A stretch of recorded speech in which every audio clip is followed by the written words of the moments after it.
to every day. I mean, I usually just I have like a very easy, quick mute button, and I usually put that on 90% of the time, and then I just unmute myself to talk. I dropped my toy. I'll be right back. And we are recording now, so. Ooh, hello, hello, viewers. Welcome, everyone. You have to die now. Sorry, Power everyone, word, to announce hello. that this is going to be the last episode that Lonesome will be in. Oh. Alright. Bye, everyone. Okay, I'm back. A meteor will fall from the sky, and two planets will collide on top of. Oh, rocks fall, everyone dies! I love this plot thread. Oh my god. But I want to No. kill the bandits first. Yeah, don't worry, two planets colliding will kill the bandits too. But Don't. I want to kill the Fulfill your bandits. Contract. But we won't get paid. You know, if you run really fast, you just might be able to. Yeah, haven't you seen Prometheus? Oh my god. Yes, and every other end of world movie, yeah. All right, seriously though. So everyone Oh boy. just got a nice long rest at the. Is it the next day? It is the next day.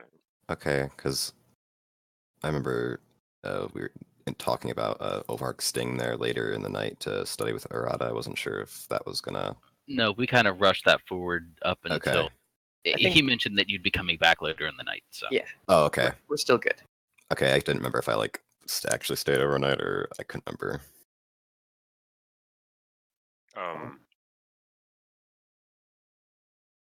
Sorry. Sorry, you just befuddled me a little bit. No could worries. you repeat Me? that? Yes. I was just saying that at the end of the session, you'd mentioned that like because we're demigod status that we don't need necessarily to sleep all the time unless we're doing like strenuous But we activities. don't know that. yeah, we don't. True. I just figured that Ovark would study with Arata for a while, and you had mentioned like, yeah, sure, he'll just study with them, then go back, like when around the time that normal people go to sleep. Yeah. And then, I'm sorry. What is the? I'm getting confused about. I was checking because I couldn't remember if that's what we actually did or if I think did want to pull an all-nighter. Oh, I guess that the pulling the all-nighter would be up to you personally. I mean, Okay. what do you think your character would do? Well, no, because I thought I had already made that decision and I couldn't remember what decision I had made, so I was checking. Because I thought I said no to the all-nighter. what I recall, you Yeah. went like as long as you could without running yourself to the point of exhaustion. Yeah. Okay, sorry. Didn't Well, mean to- whether his character gets tired or not, which he probably won't, the person he's studying with will get tired, and eventually she'll have to call an into or he or whoever. That is true. Yeah, Arata will have to turn in. She probably has her own life, her own schedule to maintain. So yeah, Anyway. at that point, then you would have been dismissed, I guess, and she would have gone to bed, and you would have come back to the group, and then woken up with everyone else, I assume. Mhm. Or does somebody need to? Do you want to roll to be woken up? I think Ooh. Wait, what? Who's getting rolled to waking up? Never mind. Anyways, Sorry. it was. I think we're good. It was bad DM humor. Oh. Yeah, you're good. Oh, sorry. That Sorry, not totally me. went over my head. No, it's okay. I also just... I missed the point. I'll be quiet now. I'm sorry. I'm just.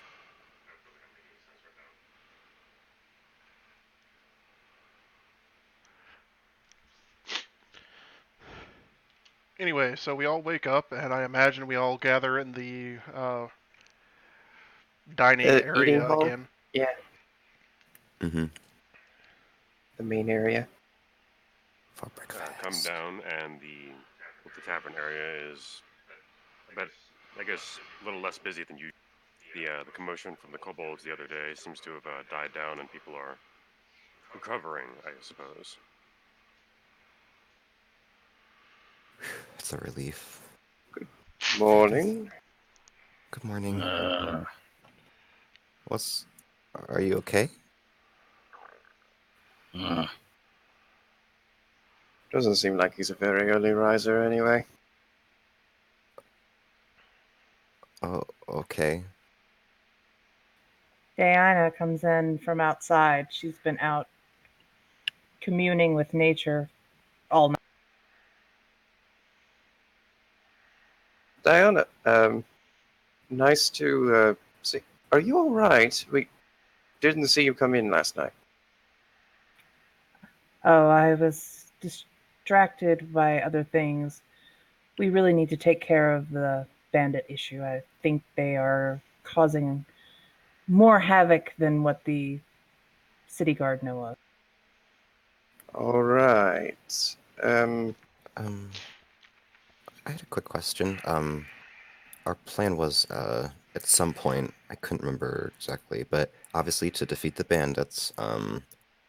But after that, did we have anything else to do before we decided we wanted to go visit Blackrock? Yeah, I we're going to don't. Blackrock after, I believe. I didn't know if there was anything else we had to do here in the city first before that, though. There's a couple quick go fetch this item tasks that we could get done, but Right, the mithril mines and all that. Don't one of you also have something that's being crafted right now? I do. It's not done until in the morning, though, so I have another day. Well, also we'll But the have. bandit issue may take all day. Who knows? Yeah. Yes. Yeah, I don't want to rush anyone. I was just trying to make sure because I didn't know when our No, it's fine. timeline was. Oh, speaking of Blackrock, is Credexikar with us right now, or Didn't he stay, I think he stayed. didn't he room with you?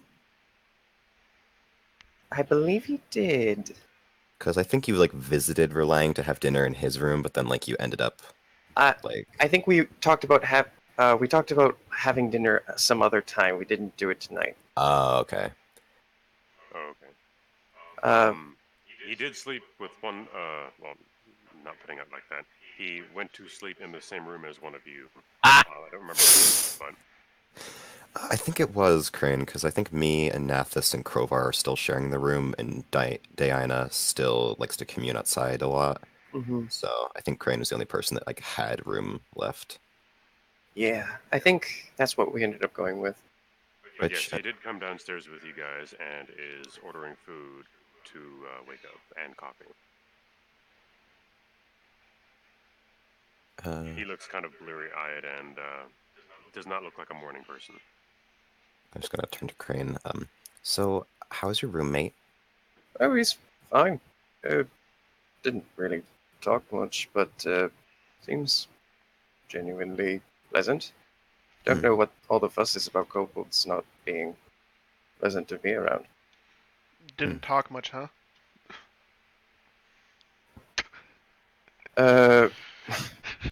I would assure you, if there was anything like that, you would be talking a lot more. What do you mean? Oh, don't worry. Anyway, you're already cheeky. Do you think you have enough energy to get on with the job today, Nathis? I should be able to. I mean, nothing really went on too much last night, so. Grid Exegar is giving you guys kind of a look as he munches on the eggs he ordered.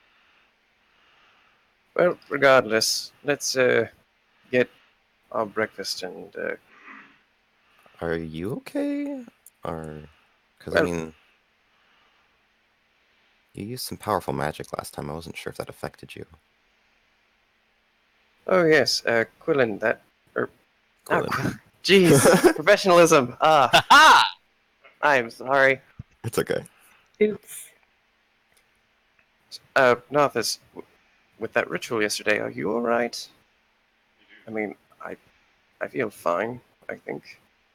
You actually, if you do think on it, you do feel kind of tired. I mean, Sort of like as tired as you would be if you walked about 5 miles. Not ran or was forced to, but just had a gentle walk, and the feeling your body would get from that. Mm. So Other it's than- sort of like that, but you don't have any of the sweat or anything else from it. I mean, other than being a little stiff, I'm fine. Well, I mean, if you're not feeling super great and Krovar seems to be feeling a little bit under the weather, should we put this off or Oh no, I'm fine. Like you are? it's it's nothing a little stretching won't fix. Don't worry. Okay. He's a little stiff and he needs stretching. I thought you Cool. would have taken care of that last night. The I'm kobold going gives to you get up. a really stern look. Don't worry, Kodak. I am going to flag down or just go up to the bar. Do they have coffee? I The think orc behind the bar perks up and says, "Yes, we do." Big one. Oh, I should probably get some too because I did stay up pretty late. He takes a moment to turn around and, excuse me, I'm Could I have one as well?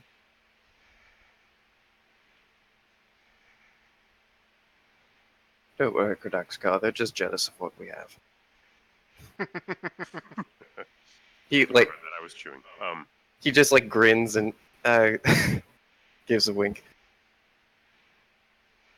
Craig gives you a warm nod and just continues to eat. But the bartender nods at you. The both of you ordered coffee, right? Yeah, I got one Yup. as well because I Alright, probably so- stayed up late. I'm probably tired. He takes one of the mugs that you'd normally see, like people get a pint of ale or whatever. It's clean right now, but he takes one of those for each of you and fills it up with steaming hot coffee. Then, plants it on the table with you, both of you, and gives you a warm nod and says, "Gonna be a silver." Give the good man the coin. Wait, what'd you say? You cut out a bit. He was a silver. Ah, a silver. Okay. Yes. Is that for both of Um, us or both of us giving a silver? Oh yeah, just a silver. Well, just one silver. It's fine. Just Okay. coffee. I take my Uh, coffee It's and that I much just 'cause return of to the table. big cups. Is it Relang bartending right now? Or is it someone else? It's somebody else. Okay. Just gonna sip my coffee. It is another orc, but it's not Relaine. Yeah. Okay. Just drink like, my coffee. Before going over to sit with Kodak's and the others, how much food and tea will 2 silver get me? You went up to the bar, or are you asking somebody else? The bar. Oh, the bar. Okay. The orc takes a moment to think and looks over the supplies he has, and looks back at you and says, "Well, are you talking about dry, or are you talking about cups?" Oh, I just want a cup of tea, preferably something Oh. green. He gives a shrug and says, "Well, that much. I can get you about 3 or 4 cups if you'd like." Just 1 cup, and then the rest being food is fine. What would you like to eat? We already have eggs that are cooked. And he gestures behind him. There's a steaming platter with a bunch of cooked scrambled eggs. Same stuff that Cray is eating. Eggs, bread, and bacon would be lovely. He gives a nod and turns around and starts putting slabs of bacon on. He hadn't yet started that. But he gets the eggs onto one of the clean plates, brings it over to you, and gives you a nod and says the bacon is going to be up here soon. Thank you very much. And he'll go and sit down and eat. I just want to turn to Krovar and just ask a quick question. So did you sleep okay? You seem a little tired. No. I'm sorry. Is something wrong? Krovar drinks his coffee. Just gonna squint. Cray gives a silent salute with his own coffee towards Krovar.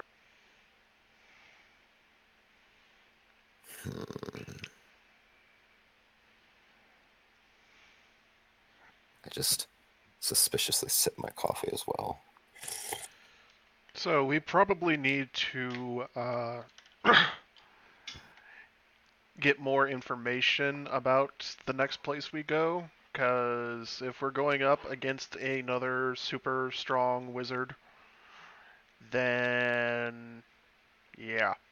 No, that sounds like a good idea. Probably, Why would bandits have a wizard, though? I mean, did they say they had a wizard? you'd be surprised how many bandit I mean, troops like having magic uses. True, but I don't know if we necessarily run into another case of the nasties like we did the other day with that guy, because not saying there Yesterday. won't be any mages, but yeah, yesterday, yeah, right. Well, it's good to have information regardless. Maybe we could ask the guards if they'd scouted out bandits at all. Mm-hmm. I mean, I still have 5 uh, oh shit stones, but I'd prefer to hold on to them just in case we actually run into something, really, really bad. No, that's fair. I honestly would rather we didn't uh, do some more nightmare visits for a little while. No offense. Yeah, those demons are kind of scary. Oh, no, it's not that they're scary. It's just... Well, maybe for you they're not, but they're kind of creepy.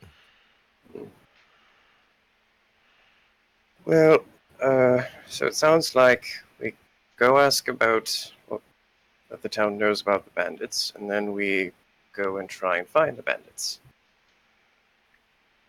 Do we want to try and, like, talk to them, tell them that they could get, like, a better deal just by leaving, or should we just, I up and kill mean, them? we would want to know why they're here, because all we know is that they're just bandits, right? I'm good for the latter.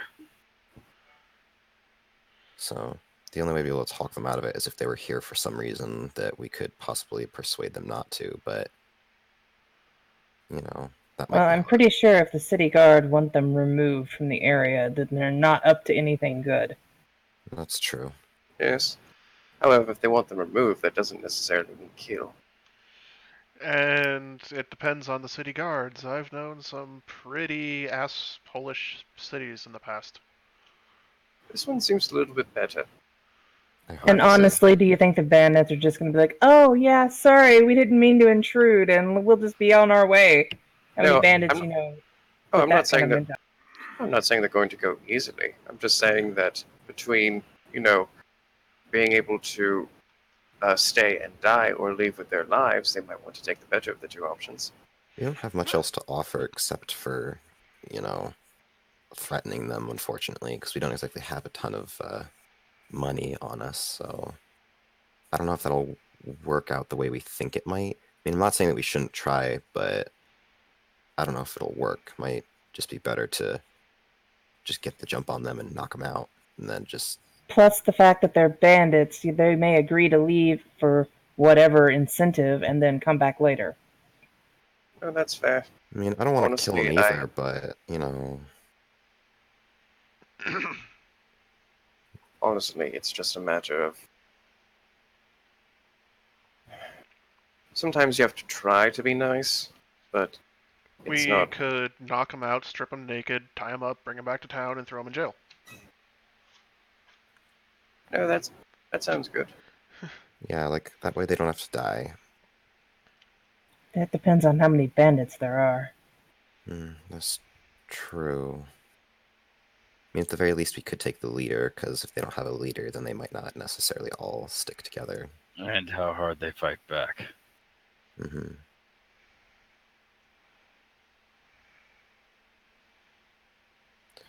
Are you sure you're up for this, Crowbar? Have you recovered from your shenanigans? Fine. Even if he wasn't fine, he's not going to tell you. Well, there's that, too.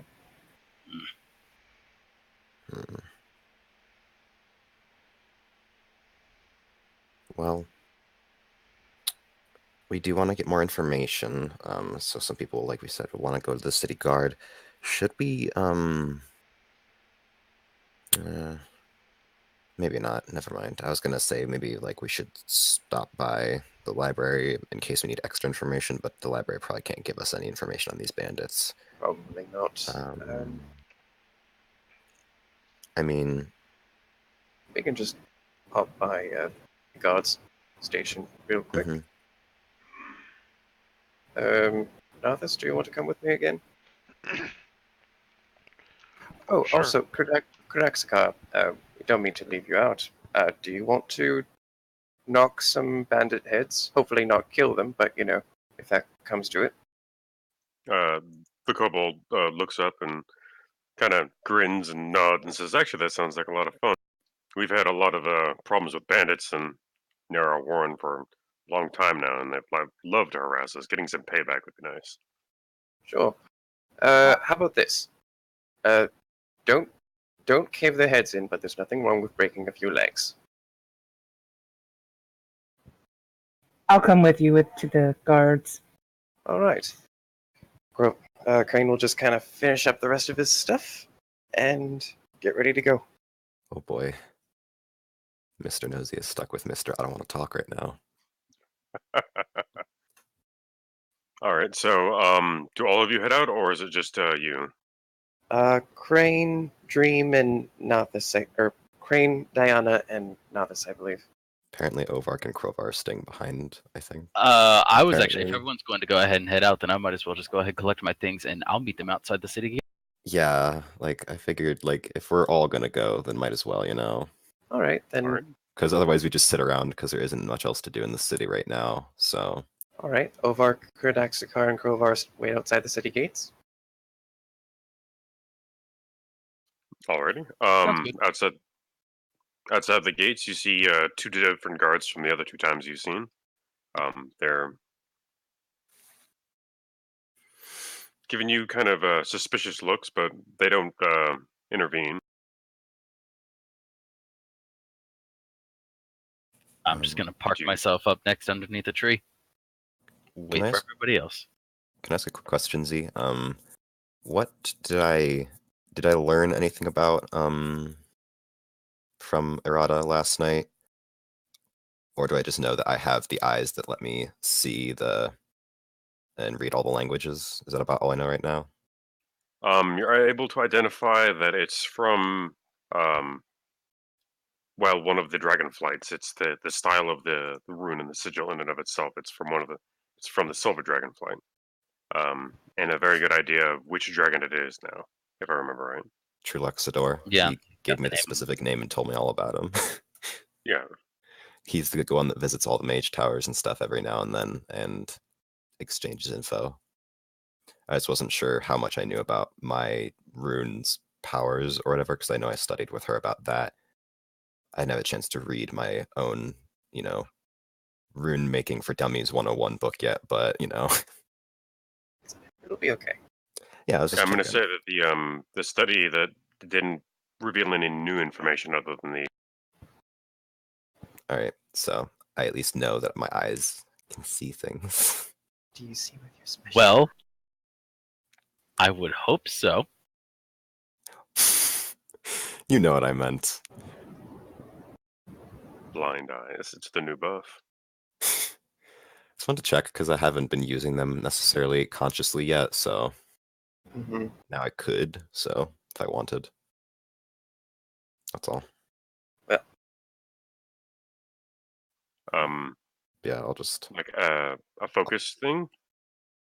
Is that what you mean? I was just saying that up until this point, like, Ovark wasn't aware he had the rune, so he didn't, like, necessarily ever try to use the, like, able to read, like, languages thing, his one unique thing. He never tried to do that.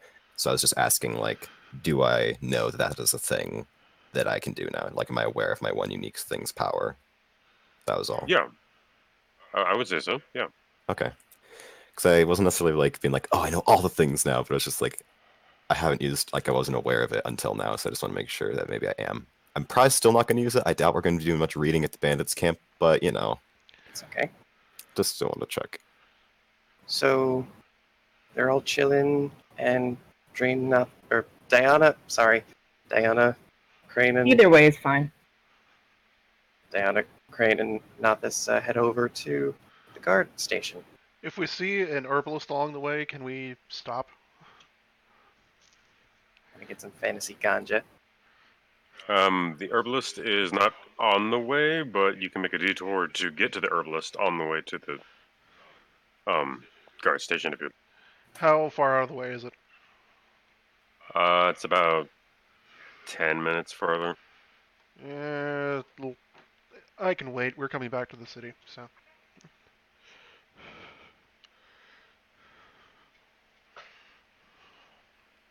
All right. So over at the guard station, you find that the captain of the guard isn't here at the moment, but there is one of the lieutenants.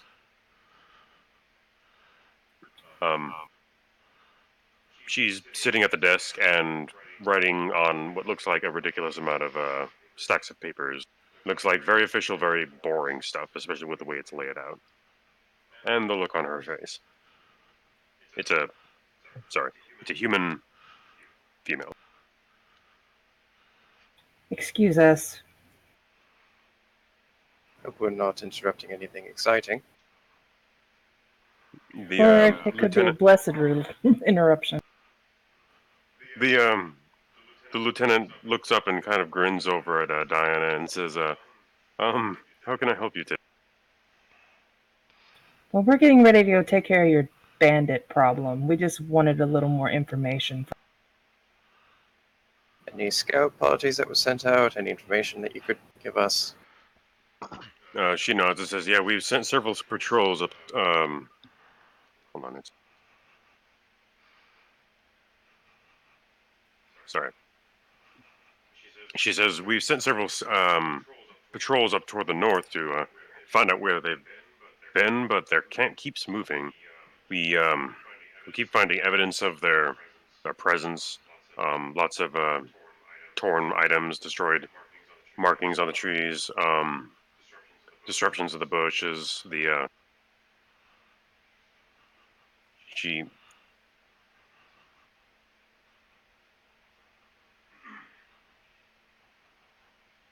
excuse me, sorry about that.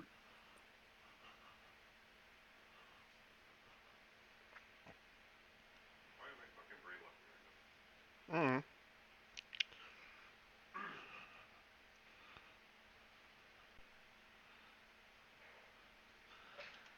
Excuse us while our DM has a brain fart. It's okay. It happens. You okay, dude?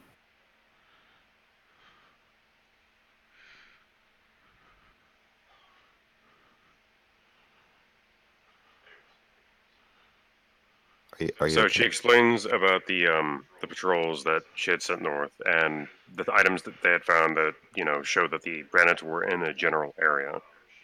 She takes a moment to bring out a map and marks the general area where she believes they have been, and then draws a much larger sort of blob around that and says, "This is where we believe they could be camped, though honestly they could be camped anywhere within." And then she takes a moment to draw a slightly larger circle, less blobby one, and then she kind of gives you a look and says, "Well, those are our options, and we don't quite have enough people to scour that entire area on our own, especially with the fact that we do need to get back to the city. Mhm. So it's been a long process."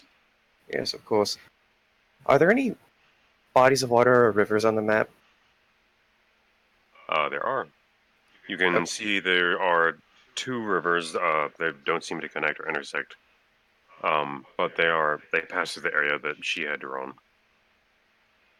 Alright. Well, if they wanted sources of water, clean water at least, they probably would need to go by the river at least at some point. But where are the main paths, by the way? The main travel roads, I mean.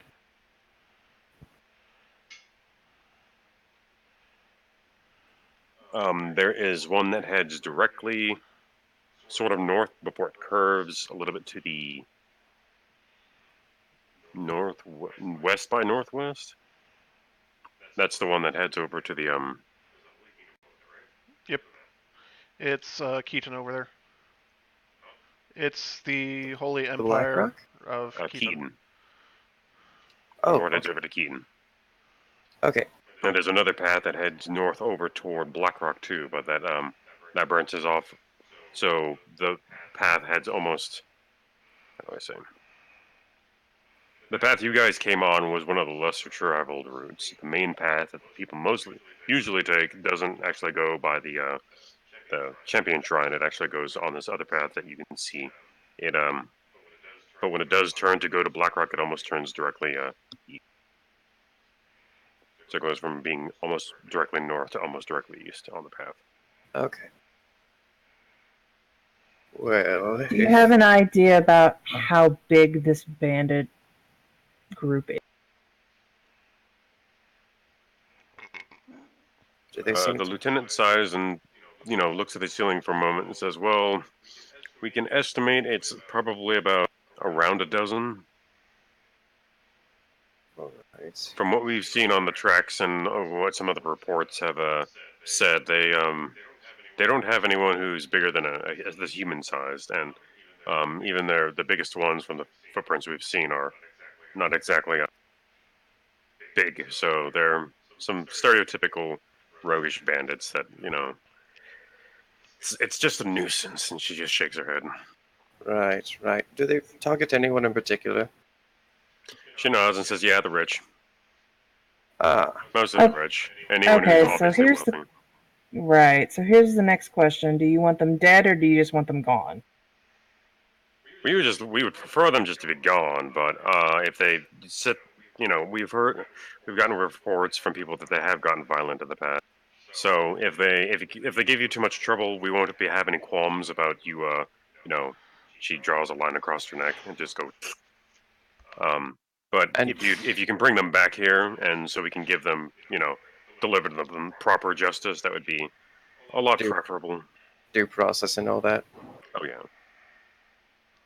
So, Okay. Besides, there's a lot of people who could benefit from them doing something like, and she gestures outside, helping repay the roads.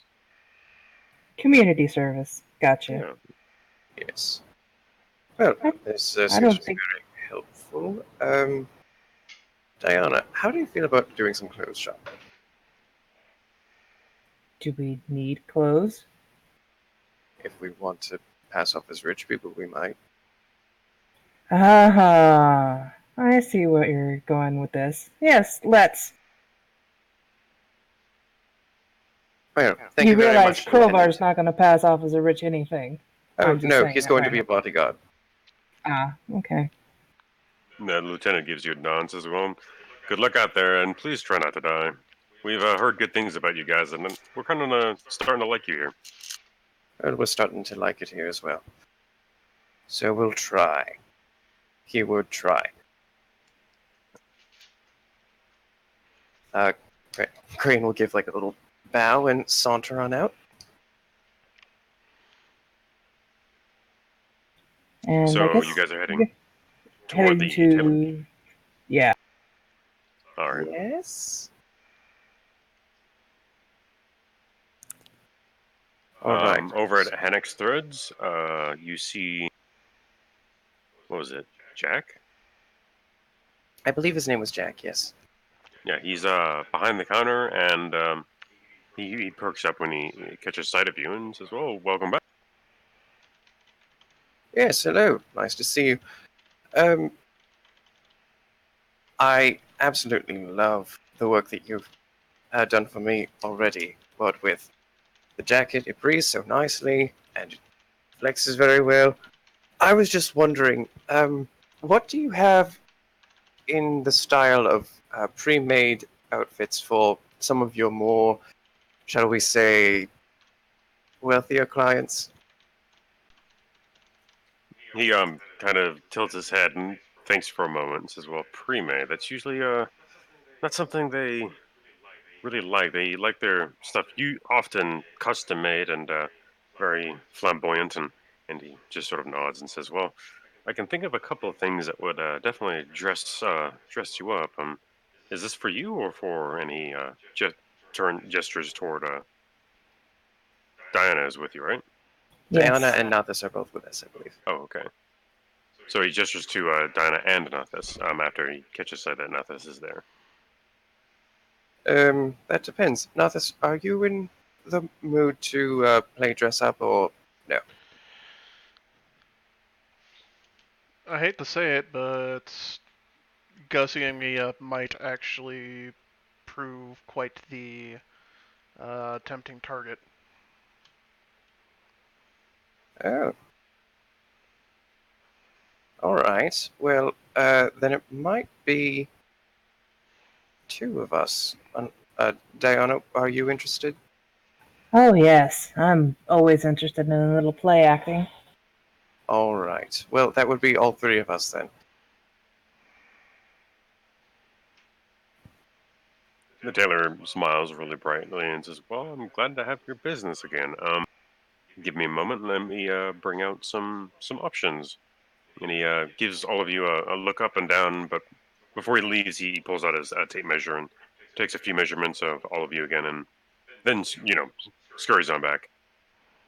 Well, it'll be the first time for Diana. She's not been here before.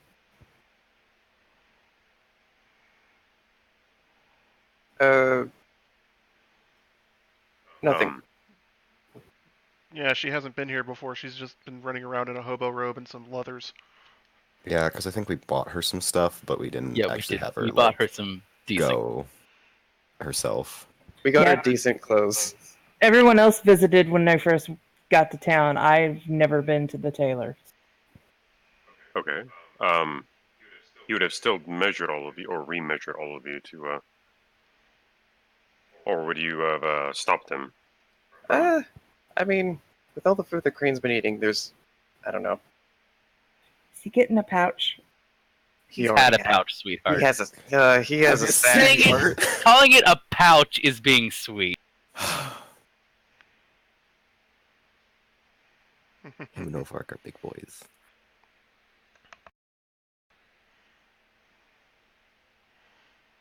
To call it a pouch would be to call a backpacking kit for you to go, say, I don't know, camping in the mountains on the weekend. A what? A backpack. Oh, yeah. Yeah, that's fair.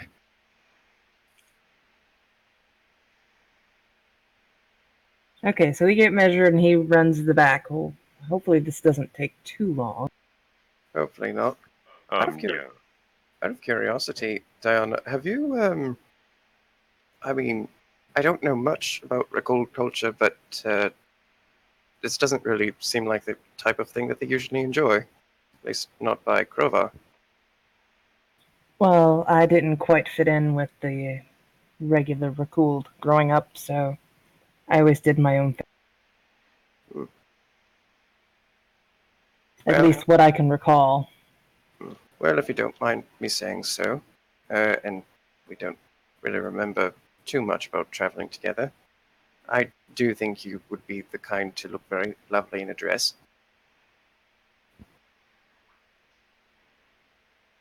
The dress might be interesting.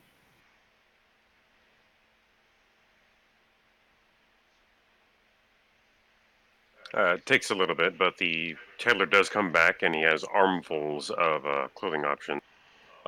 He takes a moment to set them down in specific stacks and sorts them out in front of you based on where you are sitting. So you can see piles of tops, bottoms, and I guess overcoats would be the best word. Mm-hmm. But he lays them out and sort of seems to almost dance on the spot as he gestures to all of you and says, "We have a good amount of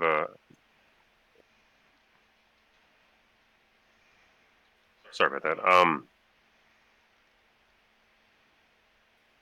We have a good amount of options, so I guess I suppose it's partially on your own tastes as well as what sort of colors you're looking for.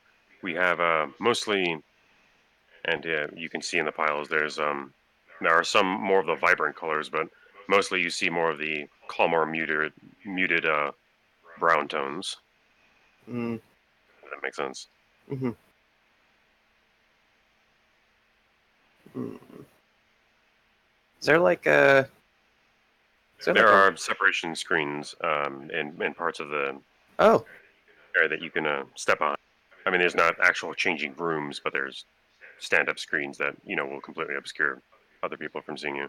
yeah. Crane's gonna glance around, find some black trousers, or some just dress trousers, really.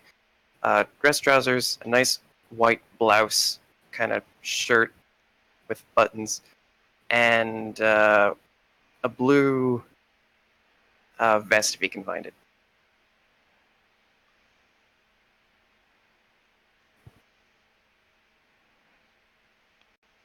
All right, you manage to find all of those items, and they don't fit perfectly, but considering his eye and the measurements he took, they still fit pretty nicely. From what you can feel. He's used to things not always fitting perfectly. I pick out some bright, vibrant, colorful outfit befitting for a rich-ish, noble-ish looking attire. So you have a couple of options in that regard, because he brought out what looks like two different kinds of outfits, I suppose. One is a shorter sort of dress skirt thing, and Like the a other is a traveling dress. yeah, and the other one is a much more, shall we say, like ballroom almost gown. A That's formal attire. Yeah, In I'll go for the traveling outfit. It'll be less conspicuous out in the when we're less doing. conspicuous, but you'll definitely look not quite as affluent as you may be aiming.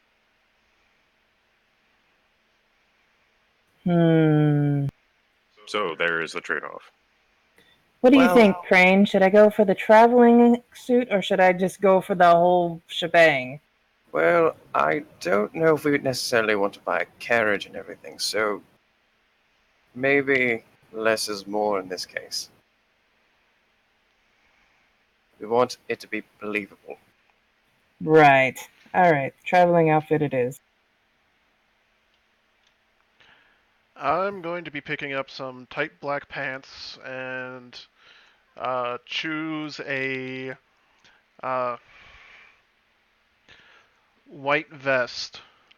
And then when I go behind one of the curtains, I actually want to see if I can maybe uh, tap into the whole incubi energy and gussy up the white vest a little more, add some gold filigree, and make it a green. Alrighty then. Glad I kept my I'm mouth definitely shut. going to make you roll for that. I'm sorry, what? I'm kind of glad I kept my mouth shut for that one. Can I ask a quick question? While they're off doing this, could I just be just starting to read the book that I just got from Murata, the rune thing, just since I'm not just sitting there doing nothing. Sure. Okay. So what am I rolling? Anyways, please continue. 3d20.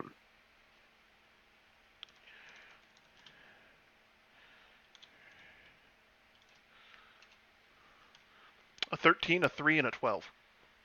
Oof. 3 is low chaos, so that's actually pretty good. Actually, 3 is high chaos. The lower the number, the more you get. Oh boy, you're gonna Oh. get patterns. Gonna have polka dots. I was gonna say, Plaid. Oh my god. no, but flannel's a good thing. No, Not it is. for nobility Not and for Yeah, rich it's nobility, not people. for nobility. That's fair. Hey, this one's 12. broke. Can I have another?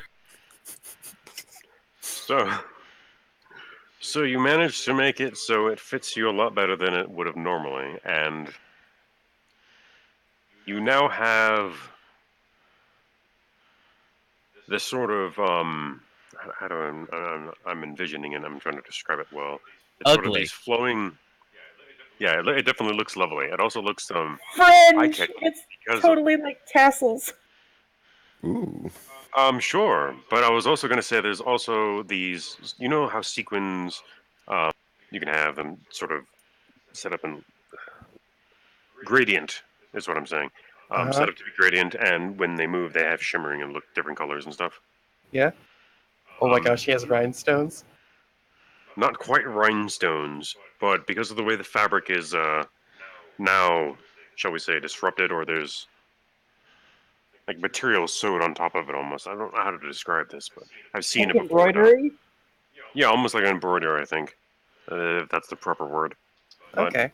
there are embroideries of shimmering rainbows that go from, it looks like it's his neck down toward, his torso. Two-toning. Basically, this vest it's two-toning itself. Sort of, yeah. Okay, because I'm picturing like what you do with a car, where you paint it one color, the light hits it at an angle, and you see another color. But it's Yeah. on this vest. Exactly. I'd like to imagine Crane's vest is like a little bit too small. But it like he still makes it work somehow. Like he just rolls up his blouse sleeves to like oh, this is gonna be great. Dress up. You all You look guys at definitely and look. Overwork's gonna be so confused. He's gonna be like, what happened?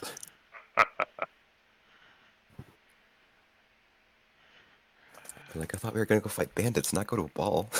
So I put that on, and yeah, I think that pretty much completes the outfit.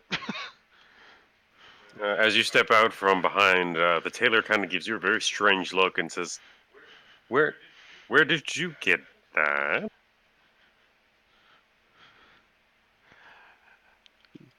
Internet. Yes, on the internet. I found it. Oh His no. eyes narrow really, really far, and is like, "I'm fairly familiar with every piece in the store. I don't think I have ever seen that one." Well, if it's not part of your inventory, does that mean that I can just take it then? No, now the tailor looks really confused, and he's like, well, you're messing with me, aren't you?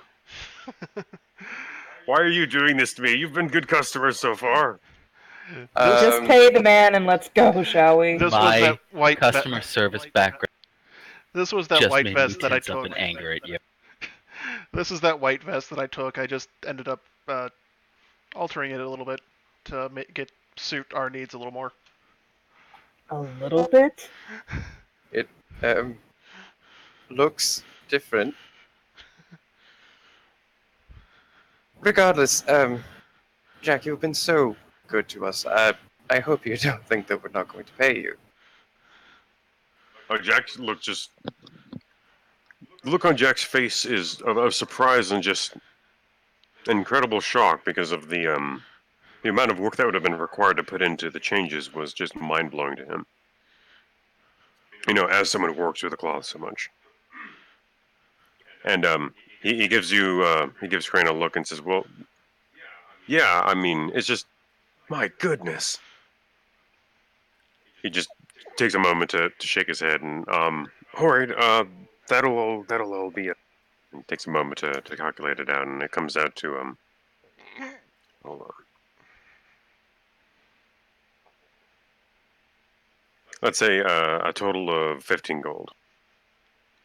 How about Crane will give 1 platinum, and then you two can decide who pays 3 gold and who pays 2 gold.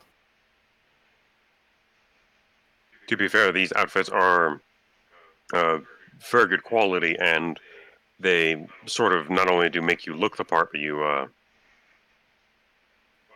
definitely look the part, but it's of good material as well. Mm-hmm.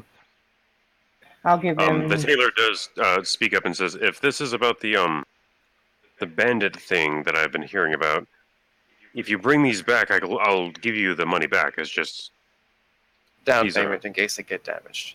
yeah. No, that's fair. Except he points at Nathis and says, that one I don't think I can take back because he's definitely made that a custom item. Right. You I'll know, give him 2 gold. Looking like Willy Wonka. I'll give him yeah, the I'll 3. just give the platinum. Regardless, I think we can keep these. I would want to have more than one outfit while we're traveling. Jack gives you a nod and says, "Well, thank you for visiting, and I hope you guys are safe out there." Hope so as well. So, yeah, Diana gave 2 gold, now this can give 3. Yep. Cool. And then I'll So- probably donate this to somebody because I don't want to go around dressed like a hooker all the time. So, How does that make you a hooker? That's Incubus magic. He pretty much just blinged out his vest. well, he blinged it out, but Actually, I was. as far as I'm Never mind. aware, I wouldn't. They don't wear super fancy stuff, do they? Oh, If you're a classy one. I guess. I just wouldn't have gone to hooker necessarily. Escort, does that make you feel better? No, I was just saying I wouldn't have thought of it like that because it's like a fancy suit. Mm. That's all. I'm wearing extremely tight pants and a vest, and that's it. Tight pants. Show off that butt. Oh my. Oh, so no shirt underneath. Okay. Oh my. Yes, he's a total hooker right now. So He's a let's go, thought. shall we? Right. Do you think we should get a carriage to play a cart or something? I don't think we need that. No, let's pass on that. Right. All right. Let's go meet up with the others. Did you want to pass by anything, or should we try and deal with the bandits before we do any more shopping? We need to deal with bandits or we're going to deplete whatever little bit of money we have. No, that sounds good. All right. To the outer gates we go.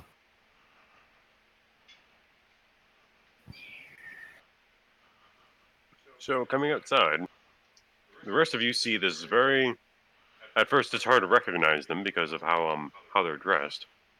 But you guys see this group of people come out that looks like they're a little bit crazy. Hmm? What the hell? What? Crane had an idea, and it's actually a really good one. Wait. What? You're We're going dressing up as hookers? No, just We were going to- Mathis. Just. Well, Why That's did a you little guys bit dress up harsh. like that? well, We're gonna my fight thought bandits. was if we were able to find some fancy clothes, we could pass ourselves off as rich people, and then we'd be perfect bait for the bandits.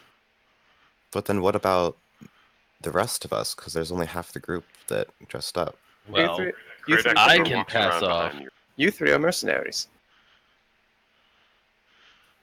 Me? I'm pointing to Ovark. That is a mercenary? He's our librarian. Crovar's our bodyguard, and He'll be our secretary. It's fine. he's our scribe. Well, I do have a Fair. slight background. Okay.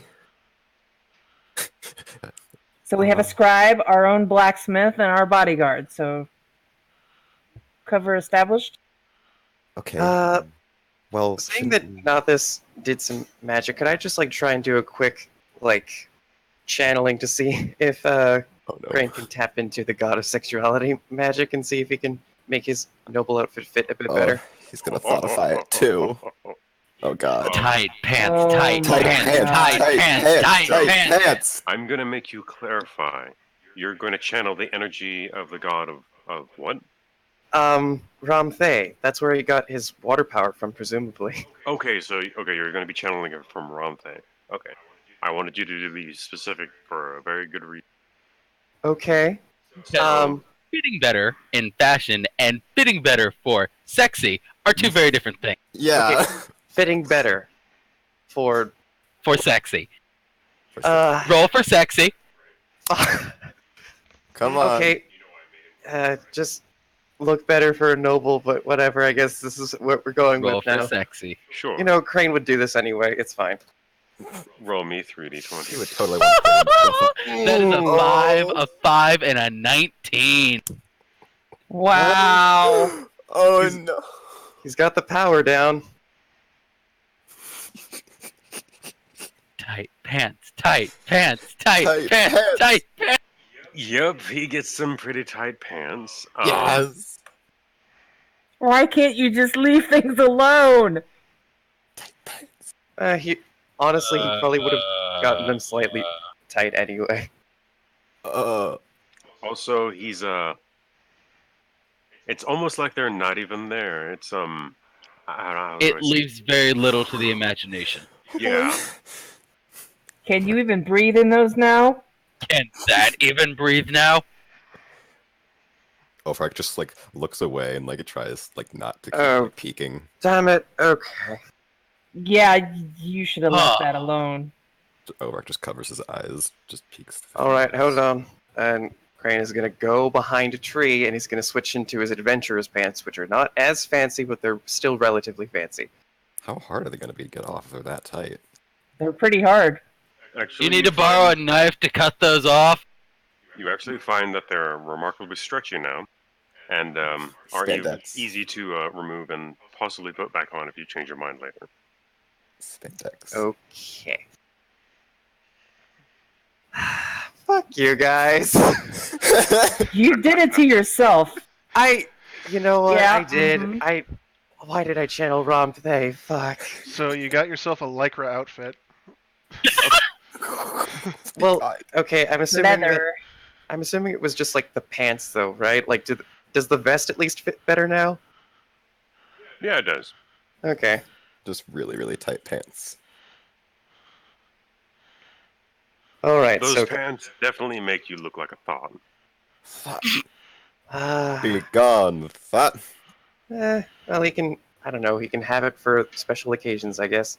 It's going to be one of those things where he pulls them out of his bag, and someone's going to wonder, why do you have legs for an elf? Okay, He adventurers, is half orc, half elf. outfits. You know. Sexy. I'm pretty sure you Sexy. mean leggings for a gnome, because those things stretch, I imagine. I'm sure. Anyway, Now you have magical stretchy pants. Mhm. I guess. Crane can find a use for them. Yeah. He's gonna come back out with his pants swapped. There. Okay. Better. I mean, the other one breathed fine. It was just. Snug. Just takes a deep breath. All right. Damn. Anyway, shall we get Shakes her- going? Shakes her Right. head.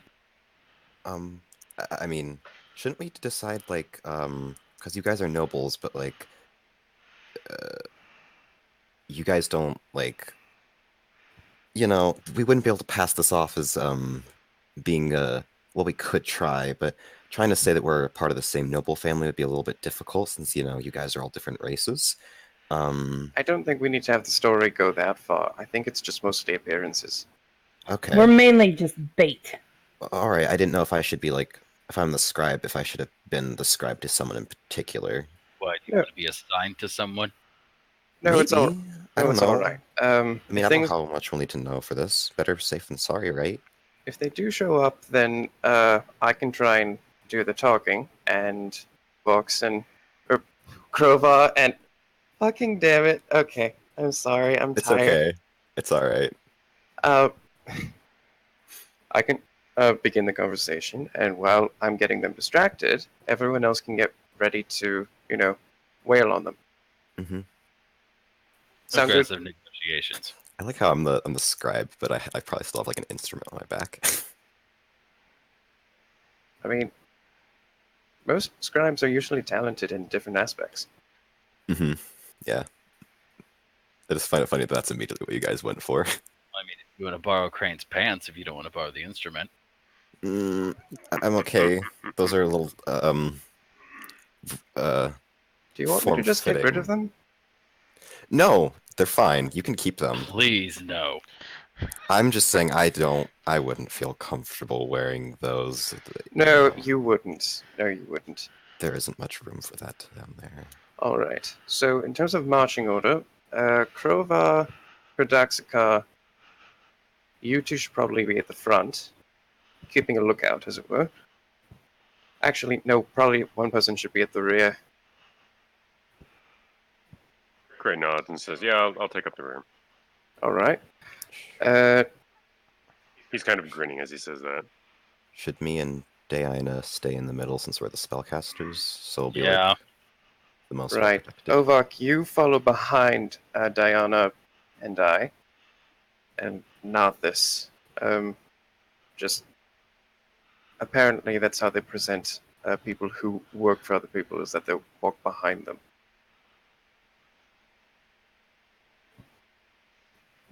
If Crowbar's our bodyguard, he's going to be in front taking point. Yes. So, Krovar's taking point. Kradaxkar is taking up the rear. Very mature, by the way.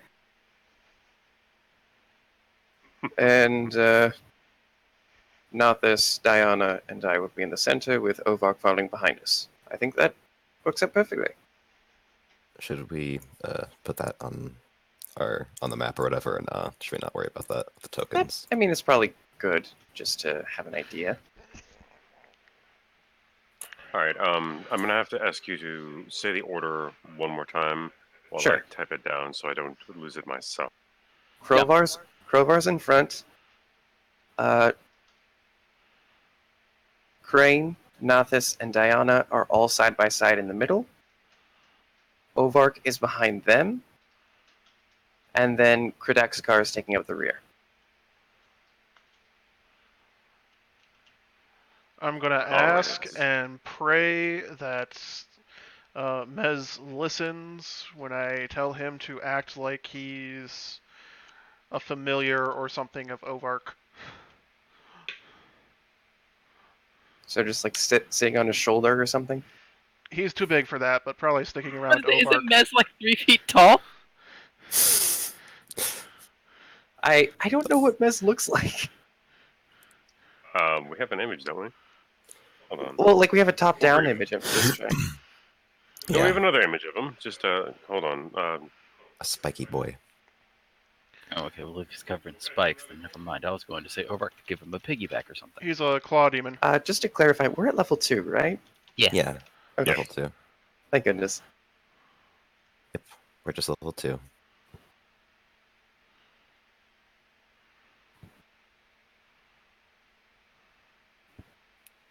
I have an episode name already.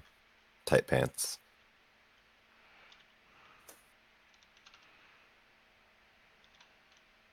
All I know is we need to stop talking about people taking up the rear. Craig just chuckles. But yeah, I posted it in general. Okay, yeah, I have seen that. I just forgot about it. And unfortunately, the claw demon snarls at Nathis and spits just over his head before sort of running off into the woods. Oh. I did a roll and he wasn't happy. Well, It's hard to find good help these days, huh? uh-huh. I think if he stays close and out of sight, that would probably be better anyway. Sure. Let's go with that. Well, off we go. Mm-hmm. So you guys are heading along the main road north, right? Yes. Yes. Mhm. All right. So this one doesn't lead toward the river that you guys came from the shrine. This one heads a little bit north and sort of, like I mentioned before, it sort of not drags, but sort of lazily drifts toward the east as it goes north. Mm-hmm. There are quite a bit of trees along the paths, and as you walk, you can see a couple groups of people coming south along the path. The first one is very clearly a merchant caravan, and it's very, very well. It has quite a bit of security on it. A lot of plate-wearing soldiers, it looks like. And the second group is a bit smaller, but it seems to have casters defense. After you pass those two groups, though, things are a lot more quiet on the road. you only see a couple of people on horseback or, faster moving forms of travel than just on foot, which does give you guys or get you guys strange look. At around shall we say 4 o'clock along the road, you guys get to the point where you're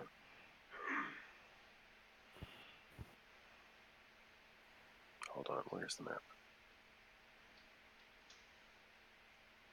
I'm trying to log into the D20 again, and it's giving me issues. That's all right. It's all good. Just hanging out, having fun. Having a good time. Having a good time.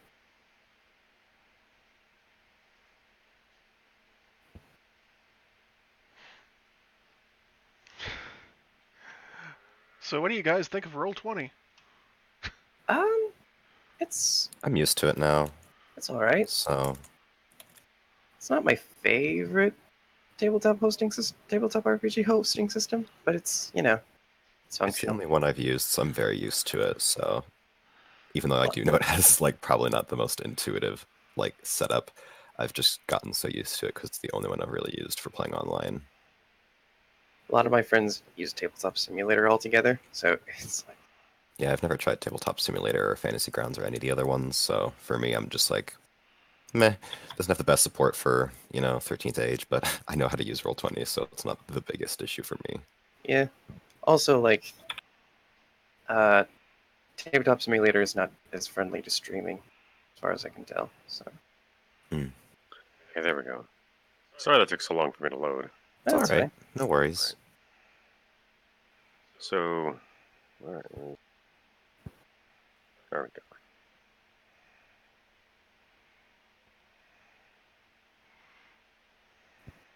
Okay, so there's that river. There's that one too. And I was thinking of a completely different river that would have been over here, but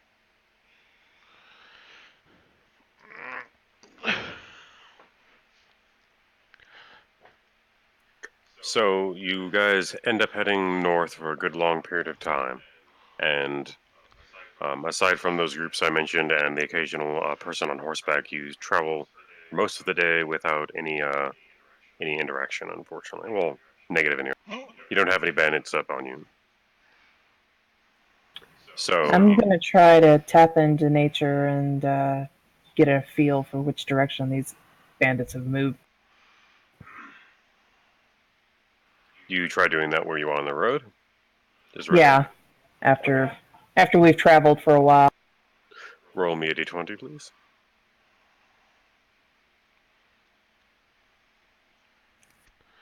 $15. All right. Does she get to add anything You to that? managed to this one, no. That was just that was a gauge for me. And this next roll that you are going to do, I would like you to add your spellcasting. Basically, treat it as a spellcasting roll, and you can add your background with any relevant backgrounds to nature and druidism. 17. 17. Okay. All right. So you managed to get the feeling that the bandits that the guards were talking about are a good bit north still. They the disruption they've been causing in the forest with the random camps they keep setting up is annoying a good deal of the wildlife, and you can feel that it's still further ahead. So you're going to, your target's still there, and you can feel that they're still in the forest. You can't feel their numbers yet or anything more precise at the moment, but you can get the sense that they are there and they are. Okay. I let everyone know that we still have a ways to go. All I right. do- Well, hopefully, if they have scouting parties being sent out, they'll I learn about us. I have a question. in the little, I know I didn't read a ton of the book, but is there any like super basic things that I can do using runes that I might be able to do, or will I have to keep reading to really get to know anything about the runes yet? From the amount of that you've read so far, you do have enough knowledge to begin writing simple runes. You've managed to memorize the first four basic ones that everyone does, and that's earth, fire, water, and air. All right. And pressing them into something with enough will, you can generate a spell that's focused and centric on one of those four fields. Okie dokie, let me just write that down real quick. That'll take 2 combat rounds to do it at your current level. And what would the effect even end up being? That depends on the spell itself and how well you do on the rolls during writing it. Mm. I mean, if you do it outside of combat, then you obviously have more time, and that's not an issue. But then it's just dependent on the rolls you make. All right. For instance, let me write this down, and then I'll let you know. It's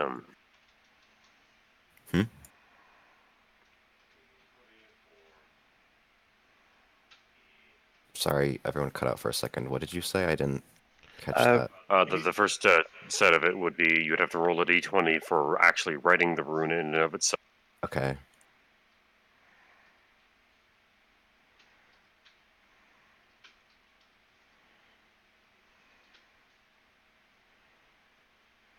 What was the second part? Or is there not a second part? You said the first part. He's still typing it out. Oh, I'm typing it out, so I can actually put the okay. whole list of things that you need to do to get this, at least at your current level, to... Yeah. Does that, when I go up in levels, does it take less time or more time, depending on what I'm... It'll take less time. Okay. If you get good enough, you can get to the point where it's basically like casting a spell. But at this point where you're at, this is Okay. a little bit of a tedious process, unfortunately. Yeah, and I just started learning, so I probably don't necessarily have them like memorized super well yet. So I probably have to like my book open and be like, what is the rune again? Well, no, what I'm saying is, with those four runes, you don't actually have to open up the book, but it will still take you time to. You have to go through this process that I'm in the process of typing up to actually do something with. If you decide to go that route, but the more you do it, the easier it will get. Okay. So the first d20 you need to roll is just of the writing of the rune, and the second one is to the quality and magical potency. And with that one, you can add the second d20. You can add your bonuses like to your background and spellbook. Well, what would I add? Because I have the scribe background and then I have my magical knowledge background. And So you would add both of those. ooh, fancy. Okay. So I'm just trying to write this all down because I think I get it. I'm just trying to make sure I got it because I'm not an auditory learner. So sorry to kind of slow things down. Just wanted That's to okay. check because runes I don't know anything about yet. So I'm like, how do I use these things? And the last d20 you would use is to basically ignite the rune and activate the spell with whatever reagent you use. Like for instance, to go down the entire list, like say you're using fire rune, and you need to roll a d20 to draw the fire rune. Then you roll another d20 to imbue that rune that you drew with or to make sure that when you're writing it, it's of a good quality, and you imbue a magical potency into it. So, say you roll like a 10 on drawing the rune, it's an okay rune, and you manage to roll like a 12 on magical potency, and so that means that the rune's gonna hit pretty good, and you manage to draw it cleanly enough to do the effect that you want, and you can add that your background and spell bonus, so it goes from like 12 to like 18 or whatever. So it's a really good rune now. And then you use a reagent, like for this one example, you use like a droplet of blood to activate and ignite the rune, and that rune is used in basically, like for instance, it's a fire rune, so you cast a simple fireball, and then it doesn't. Did you say firewall or fireball? Fireball. Fireball. Fireball. Sorry if I was not Okay. clear. Da, da, da, da, da. No, it's okay. So- My ears are a little, sometimes they don't hear right.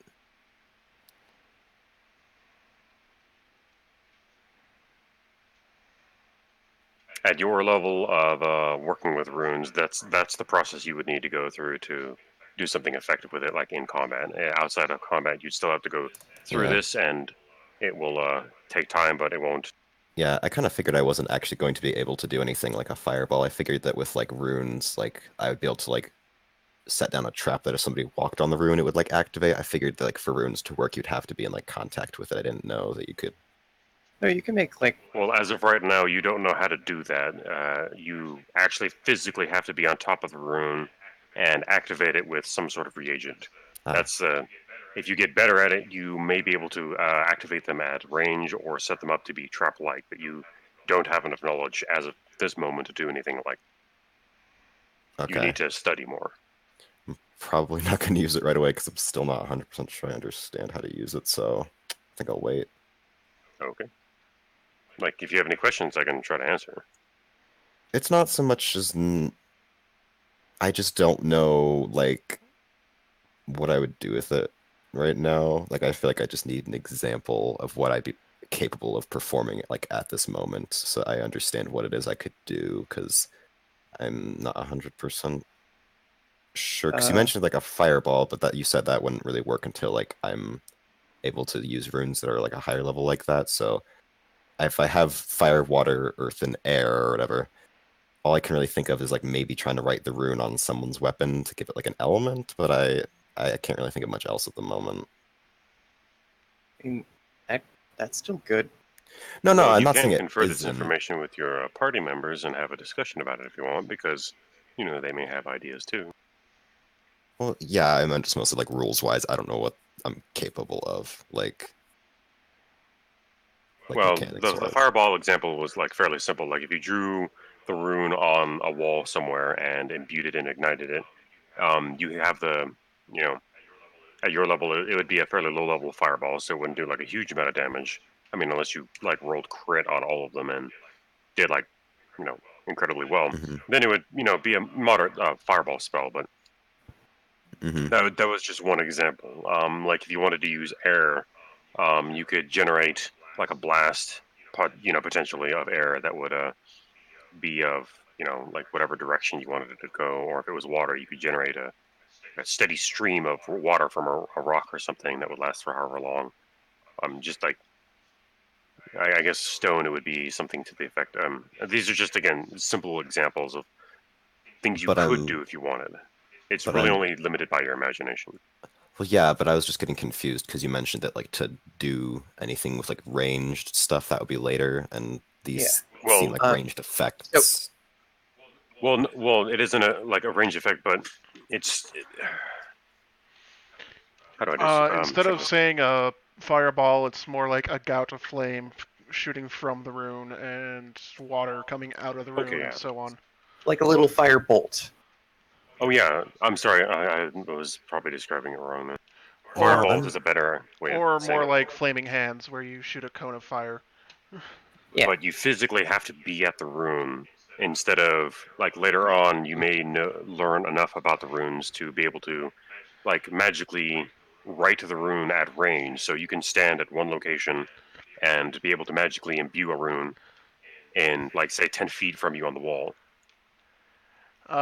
So like right now, you could write, say, an air rune on a rock, and then when you want to, you activate the rock, and a gust of air will come seemingly out of your hand, but actually it's coming from the rock.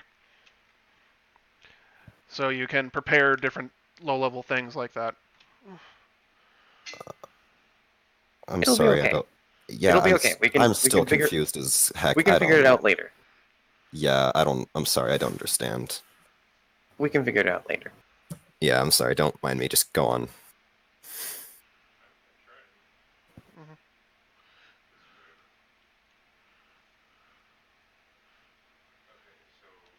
Anyway, we're walking along. Yeah, it's Yeah, like getting basically closer to the. it's Yeah. getting to the point where it's getting night, so you have the choice of continuing walking through the night or setting up camp? We're gonna have to set up camp. Yes, I feel like, though, walking through the night might actually attract them, more likely it's also not wise. So It'll put us at a disadvantage if we travel at night. let's set up camp. I can cook a little meal for everybody. Sounds Yes. good to me. Because I have cooking stuff.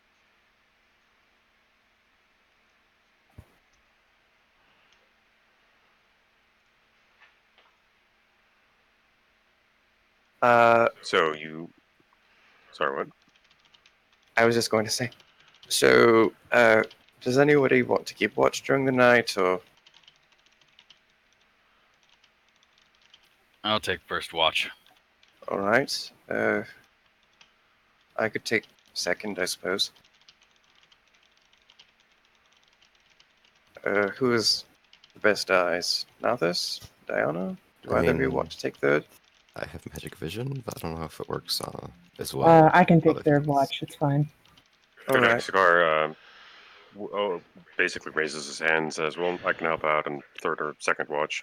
I can see not amazingly well, but I can see a lot better than humans can." All right.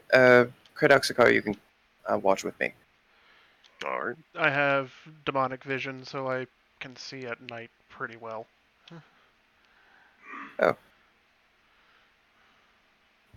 Andy. All right. If that's the case, maybe you and Kredoxikar watch at night, since I'm, half elf, half orc. Well,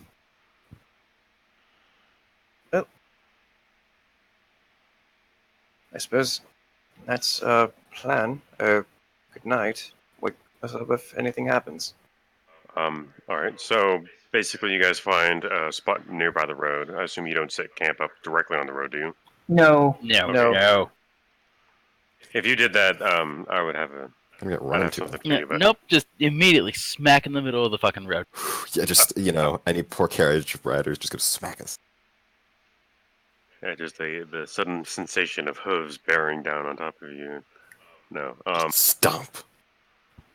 So you guys managed to find a clearing nearby the road. That's looks fairly good to set up camp, and camp is fairly easy to set up. It's doesn't take you very long. The watches though, I'm going to make you roll on. So whoever is on first watch, it's not Cray, is it?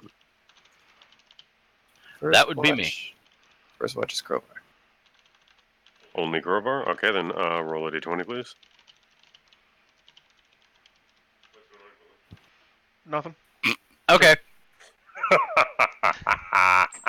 Oh boy. Wow, you suck so you much. did not add. You did not add your perception bonus. Did No, you? I did I not. should have been clear. I should have clarified that. So, what is what would your perception bonus bump that up to? Wisdom, yeah? Yeah. Up 4. Alrighty then. So that's still pretty bad. I'm sorry. Yeah. Yeah. Okay. So as you're watching during the night, well, let me do a roll on d20.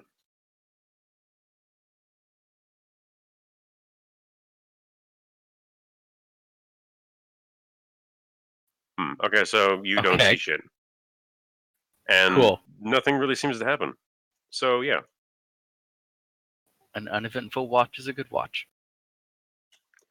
that would be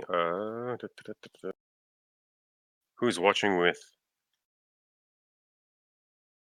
I believe it's Nathis and Kredoxikar. Okay, so it'd be okay, me and you. So you and I need to roll. Are they doing the dual watches or? Yeah, I did my watch alone, and then Nathis and Kredoxikar are going to be doing their watch. And then who's next? Was it? Not Me. yet. Diana. We haven't. She's going Okay. to be taking third. Does she have anyone or no? No. Why did Kodexakar and Nathis do it together then? We don't question. Okay. I mean, I don't question who does who around here, so. It was Crane's plan. Yeah, I mean, That's an 11. I was just confused as to why we had 2 people on watch at one time, but only for one of the watches. Honestly, we probably should have thrown the 2 people who can see at night on 2 separate watches, but Nah. Yeah, probably. oh well, it's done now. Mm-hmm. Well, you're at the darkest part of the night, so there you go. And there's enough of us that if we needed to, we could probably cycle in like 2 people on watch if we really needed to at a time. So, because I've been in some groups where they'll do that, where they'll have like watch buddies, since it's sometimes very risky when the one person that's awake gets sniped in the middle of the night and then whoops. So, Alright, so Cray and Nathis get visited by a pack of wolves in the night, but they don't get much closer than the edge of the firelight. So they just skirt around the edges, giving you guys dirty looks. And then there's only one person doing last watch, or is it 2 people? Yeah. Nope, it's just me. Alright, roll d20 and your perception, please. Ovark and Kryn get to sleep in all night. Alrighty then. All right, that's a 20. So what do I see?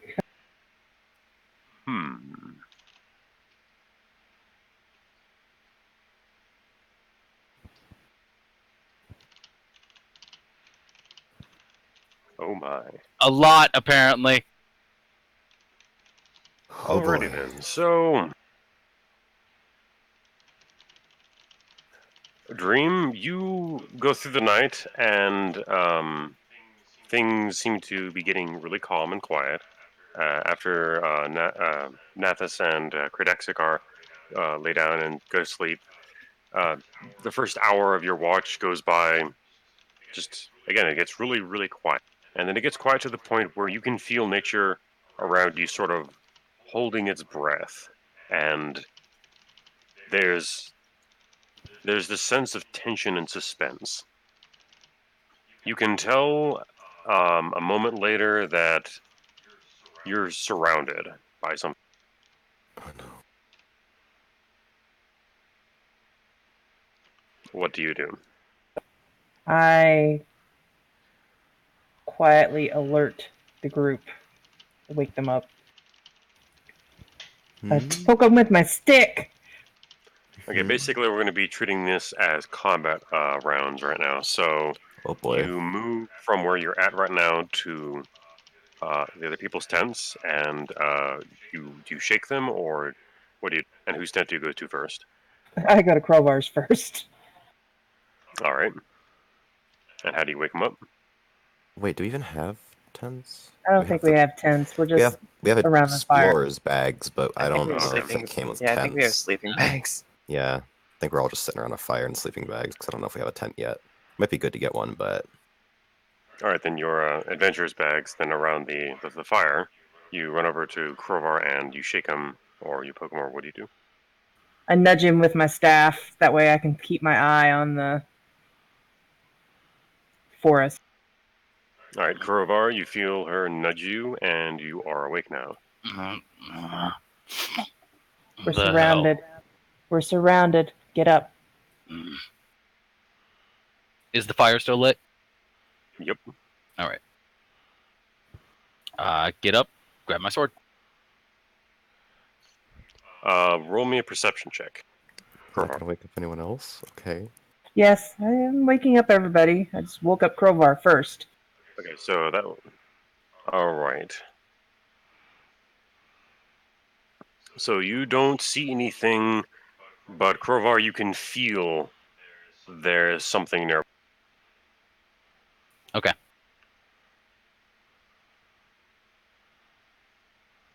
All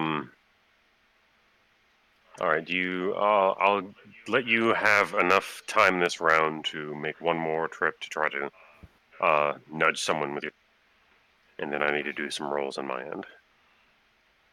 I'll wake up Nathis next. All right. You feel a staff nudge you, I assume. What do you do? Yes. Let's see how he's going to react to this. Nathis. Get up.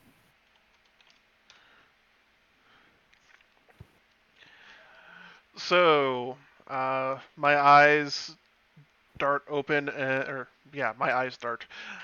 My eyes snap open, and I give a quick glance over to what's poking me, and then over at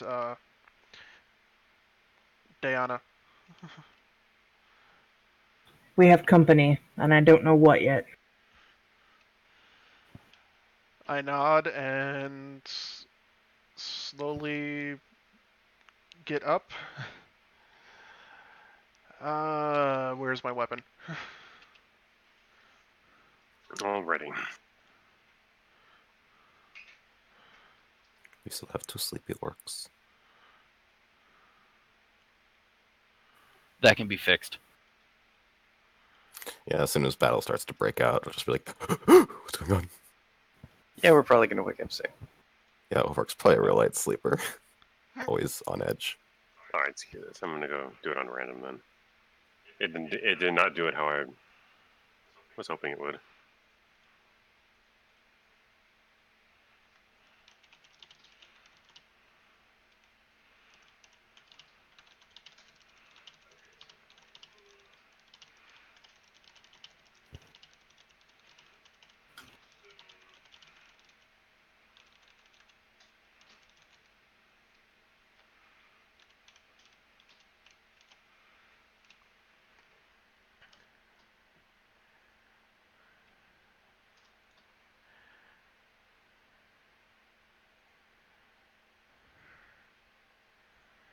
Oh wow. Okay then, you guys get to see something special. Because one of them rolled a 1. Oh boy. As the tension around you seems to build and rise, Crowbar, you see almost right in front of you, what looks like to be a dwarven female actually, stumble and fall from whatever she was doing before, and there is a vial of some sort of fluid that skitters across the ground and lands right at your left hind paw or your left foot, and it doesn't break, but you can see that there's something volatile red and glowing inside of it, and the dwarf that fell, she is also yeah, she's disarmed right now. She the weapon she was holding, which was a dagger, a steel dagger, skitters in the other direction and almost bumps into Nathis's feet. I just smile. And the dwarf just looks up and says, "Oh fuck." Oh yeah. So what's with the clumsy halfling? um, we're still in combat round, so actually, Oh, is this initiative? yeah. At I mean, this we're not point, I'll need conscious. initiative from all of you. So if you can please roll. Even if I'm not Those conscious. of you who are, no, those who are not conscious don't get an initiative roll yet. Alright, You are. Crane, it looks like we're still sleeping. Oh, okay. Keep napping, let's keep sleeping. Will we wake up at some point? Might have been good to wake up the bard so we can start playing music that everyone can hear. Ooh, I rolled a 20. Nice. Nice, nice. Okay, I got the same roll. Cool. Oh, no, I didn't. I got worse. Never mind.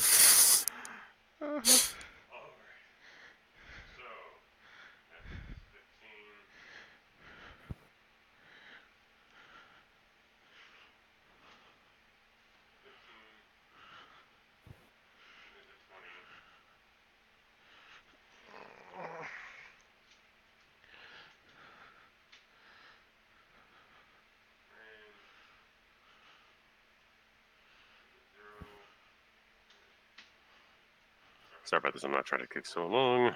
It's okay.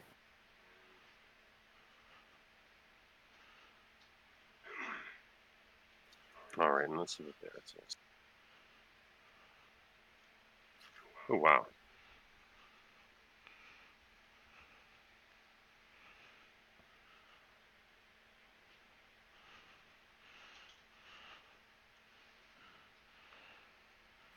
Okay then. So Diana, what do you do? I hit him with the evil eye. Oh, Racial power. like, are we talking about full on?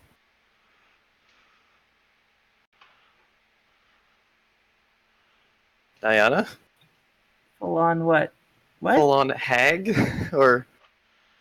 I don't know I can do it. I just think I'm, I mean, you if it's know, called evil it's eye, maybe her eyes like get all creepy for a bit. You know? not something I would notice, but you guys might notice. Yeah, I'm gonna say that you guys do see her eyes light up and glow as she definitely gets this sort of terrifying look as she stares at the dwarf. Yes. I'm assuming that's who you're doing it at. Yeah, because that's the only one I see. So yeah, Yeah. the dwarf. Alrighty then. So let me get their saving roll.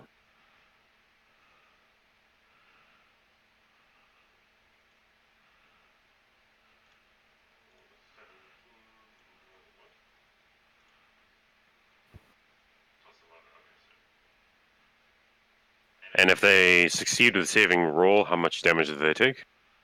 It's not damage. It does. Oh,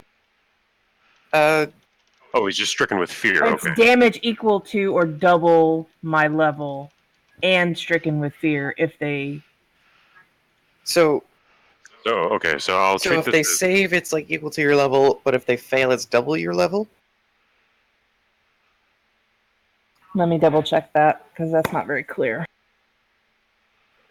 the target must make a normal save, and if they make the save, they're good. Otherwise, or they take psychic damage equal to double your level, so that would be 4 damage, and stricken with fear for a number of rounds equal to the current escalation die.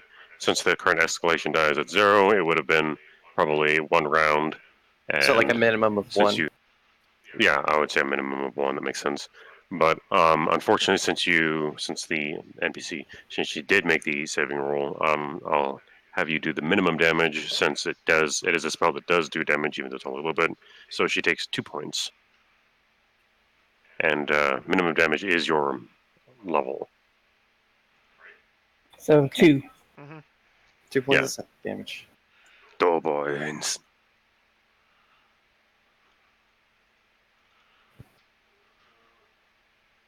Now- Alrighty. I'm gonna assume that's a quick action. It doesn't actually say.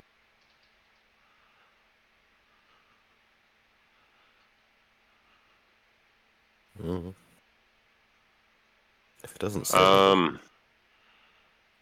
It just says I'm gonna once say that. once per battle. So Yeah, I'm gonna say that will take up your quick action and your move action.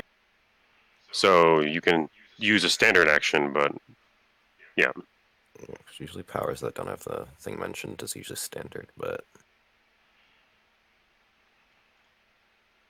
I don't know about racial powers. Well, this is well, it's evil eye. She's just doing a look.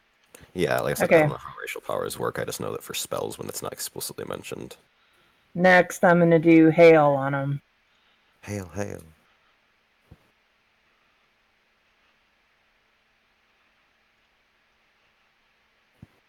And that's a 14 versus armor class.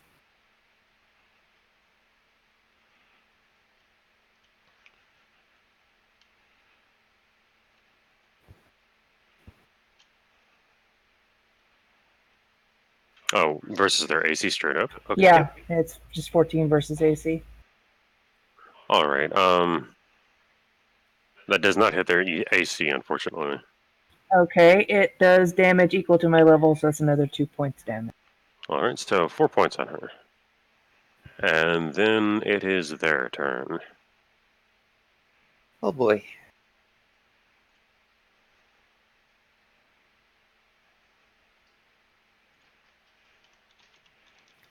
This is where we get sneak attacked. Get ready. I just need to wake up first. Oh boy.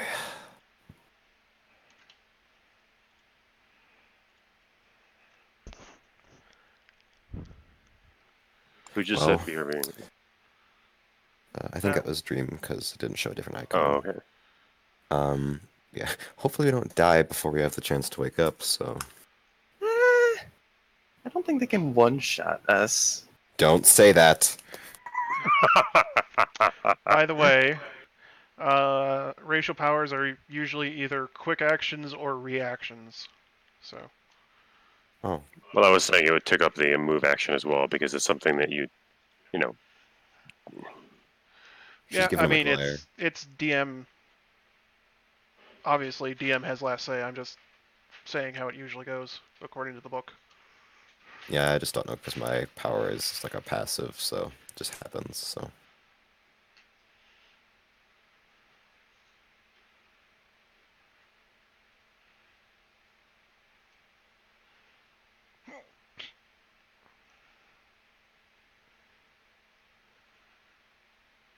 Crowbar, your AC is still 17, right?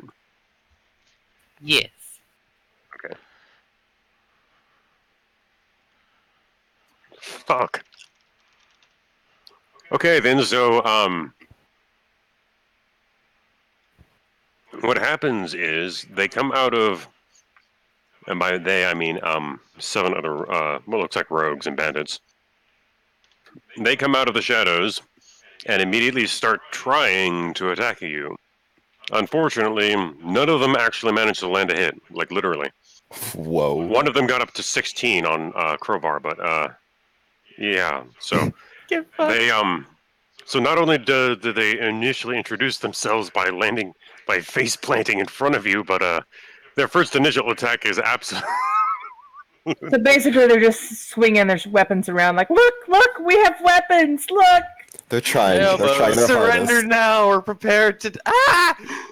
Yeah, that's actually yeah, accurate. that's what one of them says, and it's in a really adorably squeaky voice as the It's okay. They're trying Yes. their best. yeah, as the halfling just sort of gets really red in the face and says, "Surrender now, and we'll let you go easy." With that yelling, does that wake any of us up? Yeah, you're all awake now. Oh, thank Okay, you. now we'll roll initiative. All right. Let's get me in the turn order. How do I adjust that? Hold on.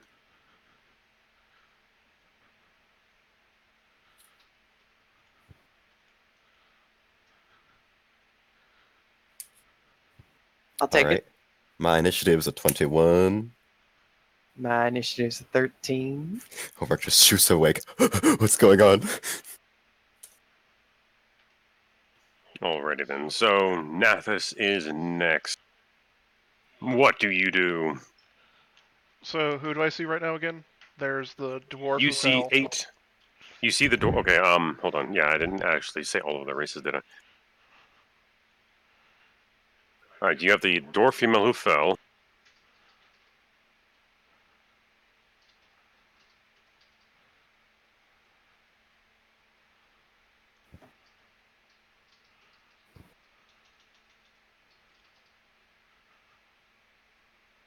The halfling that got really embarrassed.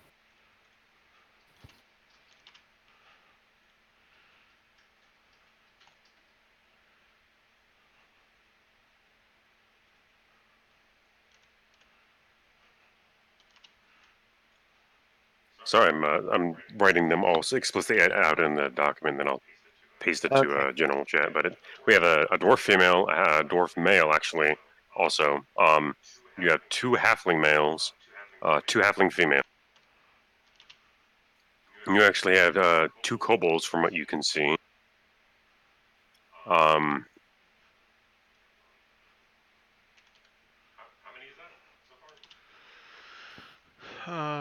2, 2, 2, 2, 2, 4, 6, 8. That's 10. hold on, I'm getting my own stuff messed up. So, dwarf female, halfling female. The That's other 4. halfling male. 5.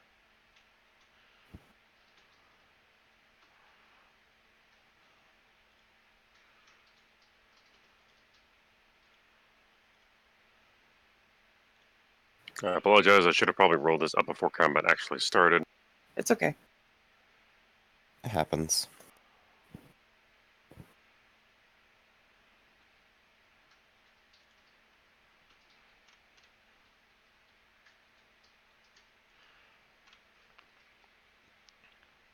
All right, so the entire party is a dwarf female, 3 halfling males, 1 halfling female, and a kobold male and a kobold female. 6. There we go. And that's all 8. Anyways, okay, so there. That's that. That's who you see around you. The ones that are closest to you, Nathis, are the kobold male and the dwarf.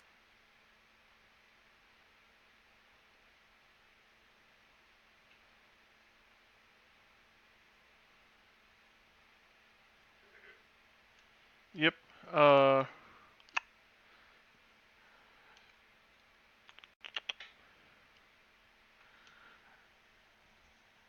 So what I'm going to do is stretch out my hand and send out what looks like a dart of green, sickly nastiness into hell. Into who? I guess it's going into the dwarf female on the ground.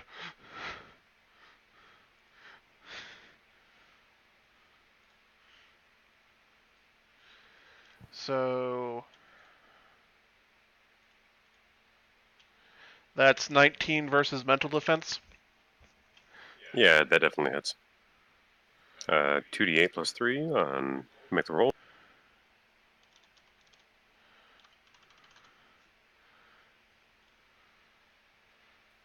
13. Yep, that's 13 damage.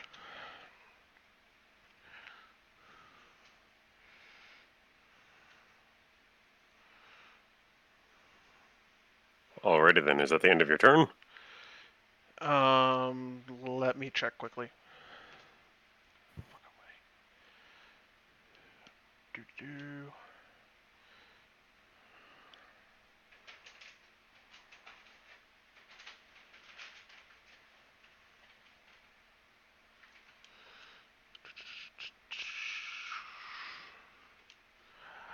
I am also going to you.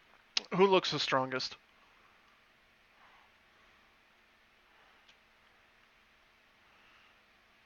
Did you already roll a perception check against these guys? I did not. Go ahead and do that now.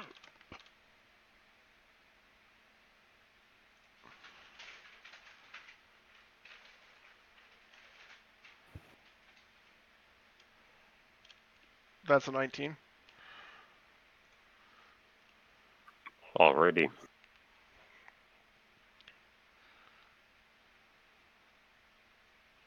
So are you looking for the strongest? Wait, no, that's what you said. You're looking for the strongest. So Strongest or most physically threatening.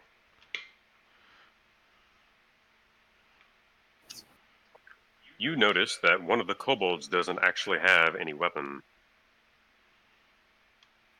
And I mention this because all they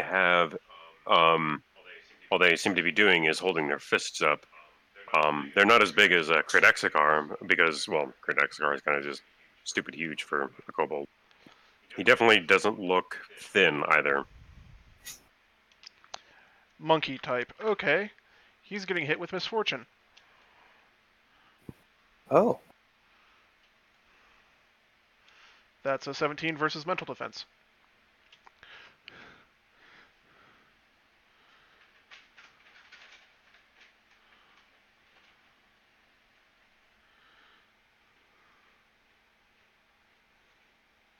So they take this on.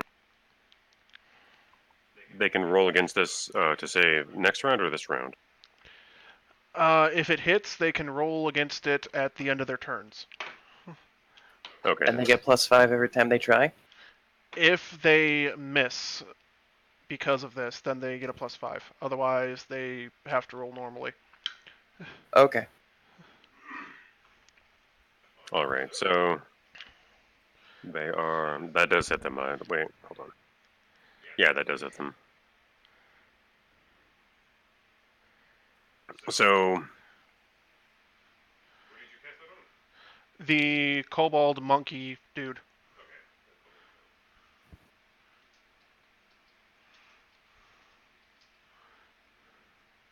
all right, and that's your turn.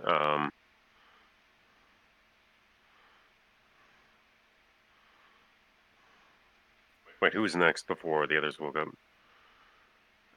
That was Krovar. Krovar. All right, so I believe so. Krovar, Yes. Time to your whack. turn. What do you do? We smack you smack. The thing that I do the best. There is a dwarven girl at your feet who's ready to get smacked. Oh boy, she's gonna And get she smushed to the likes it. paste. Just whip it out and smack her in the face.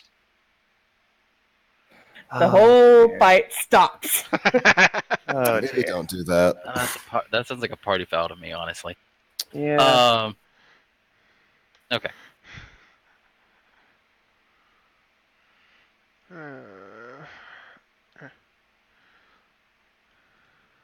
Uh, 15.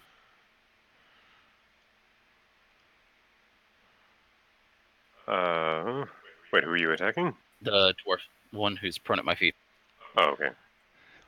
Oh, yeah, that hits. Wonderful. 22 damage. Oof.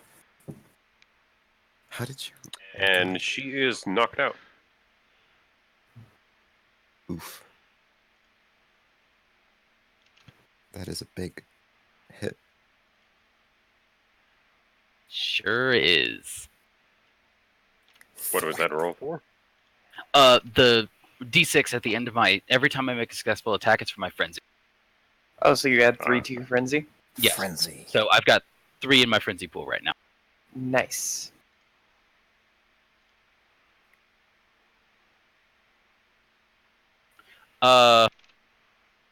And then can I pick up that little vial that she dropped on the floor so kindly by my feet? And Sure, you sure can. wonderful. I would love to do that so I don't accidentally step on it. You now have a mysterious vial. It feels warm. Bet you 3 silver, it's poison. Bet you 5 silver. It's Kool-Aid. It's Bet you actually s- her pee bottle, guys. Sorry to disappoint. Bet you 10 silver, it's poison Kool-Aid.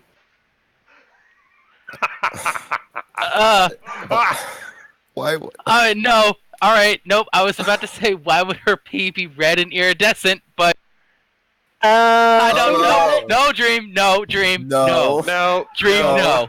No. No. Dream. No. No. fucking sides. No. Do you want me to answer? No. No. I do not. No. Okay, No. top of the round, it's Ovark. Let's go. Keep it moving, keep it moving. Ovark, what do you do?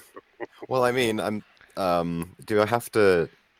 I mean, I'm getting out of my sleeping bag, but is that gonna take my action, or can I just like sit up? It'll take out only a part of your move action, so it's just going to be negligible. But Okay. yeah, you can get up fine. I'm probably not gonna move too much, so that'll be all right. Oh boy! I just wake up and the first thing I'm seeing is like chaos around me. And I'm like, oh boy! All right.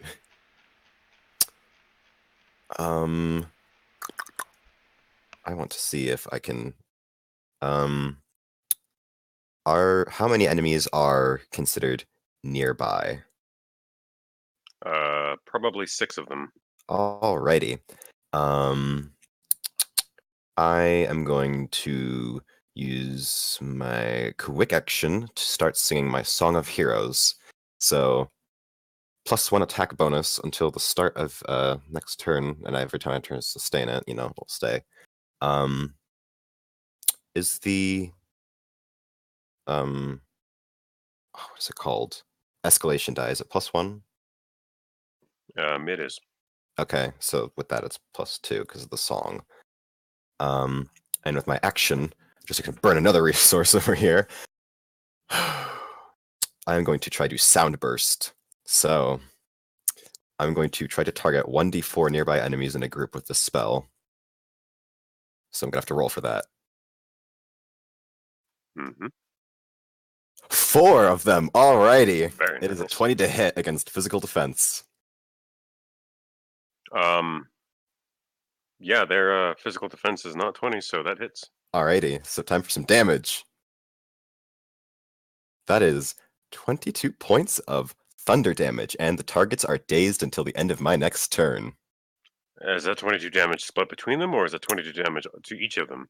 It just says 22, it just says 5d6 plus intelligence thunder damage, and the target is dazed until the end of your next turn, and I had to roll 1d4 nearby enemies in the group, so if I rolled shit, it could have been 1, but I rolled 4. So I think it's 22 to each of them? I don't know. I think so, that's what it seems like what it says. Alrighty. Oh boy. This spell works! I didn't roll 1 this time. Because I know that happened with the spiders, and oh boy. Mm-hmm. I'm so blessed. The spell worked. So yeah, that is my That is your return. yeah, that is my turn because I use my move to get up out of the sleeping bag and stand up so I'm not like prone on the ground. And I use my quick action to start the song and the standard action to expend my daily spell. So Diana. All right, Diana, what are Worked. you doing?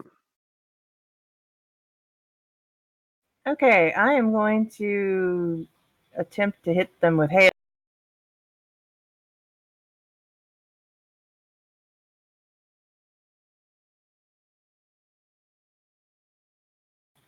And that's probably a miss because it's 12 versus AC. Yeah, that doesn't hit any of them, unfortunately.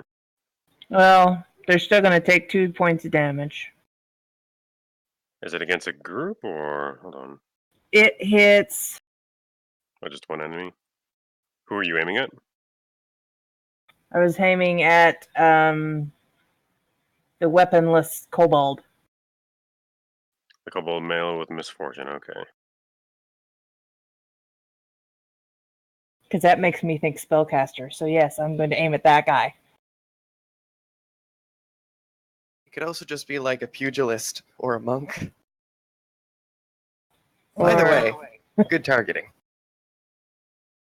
Alrighty. So is that the end of your turn?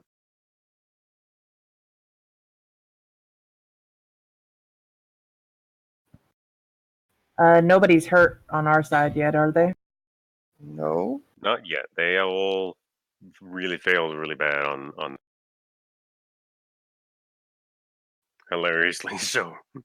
Okay, well then yeah, that's the end of my turn. All right. So the stun effect, or no, the daze effect of your sunburst. How does that? What does that specifically do? let me check real quick because I did have it written down. Quick reference. Okay,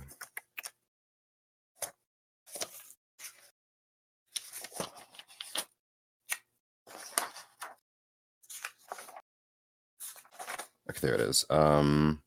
Dazed, you take a -4 penalty to attacks. Alrighty then. Oh boy, I didn't think the spell would work as well as it did this time, because last time it only hit one of the spiders and it didn't even daze them, so oh boy. That was a lot more than I thought it was going to do.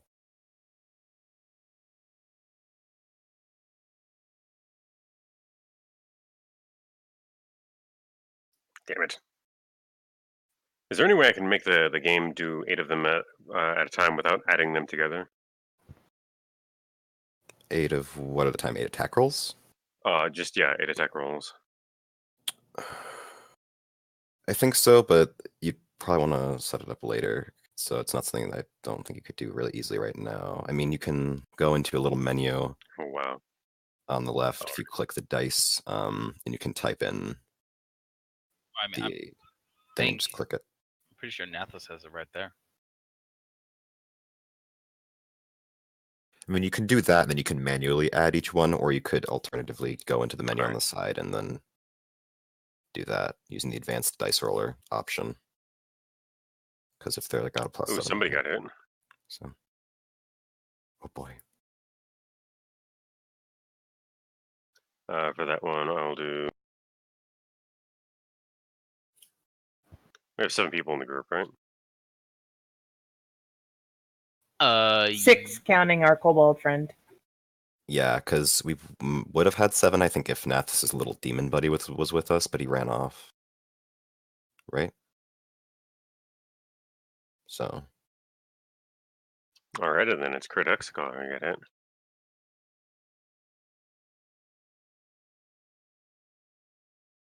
Crit Hexagar. Oh, Oh, Crit Hexagar got hit? Yeah, Oh, he doesn't have a 20 AC. okay. I don't think any of us have a 20 AC. Not Not yet. yet. No. Unfortunately not. I can try to help you guys get there in the meantime, but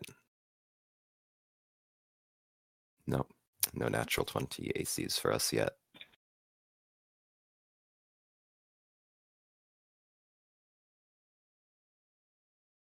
Alright, I was just informed of that he evidently does have a 20 AC, but because we didn't actually have that written up properly before, I'm treating him with the AC that I had initially, which was a 16.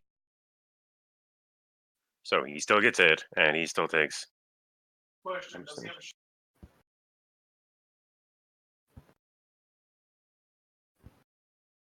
Okay, maybe.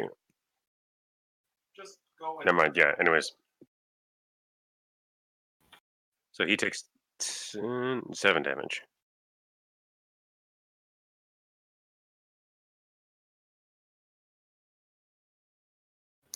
Seven damage to Crit Hexagar. Okay.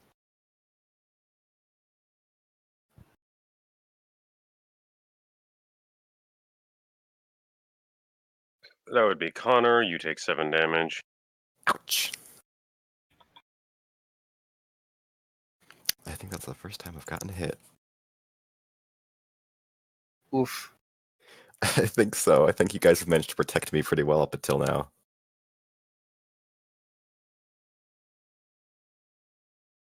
I think even the spiders might have missed me.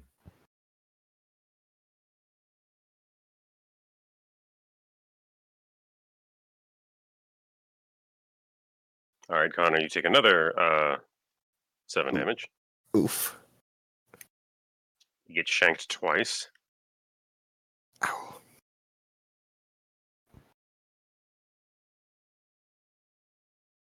And I'm rolling for the dazed people. Oh, he got a 17 anyways.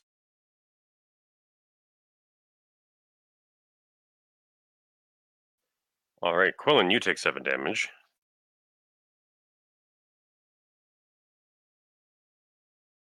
Oh shit! Because with the stun thing, they only get a +2 instead of the +7 because they get the -5. Did Mhm. right? Yep, Yeah. because that's how dazed works. So. Which I think it lasts,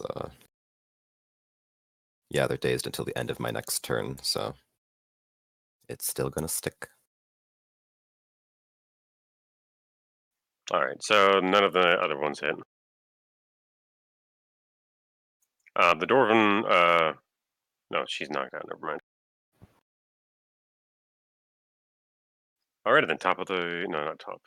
It is up to Nathis now. What are you doing?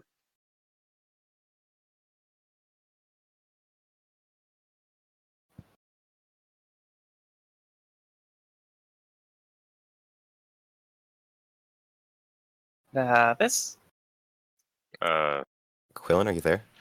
Sorry, I was muted. Let's, as I was saying, let's even the playing field a little bit and summon a corruption demon. Oh no. This is my standard spell that I can do. So there's no craziness going on. And Mr. Demon Toad is going to plop right in amongst the enemies where the unarmed kobold is.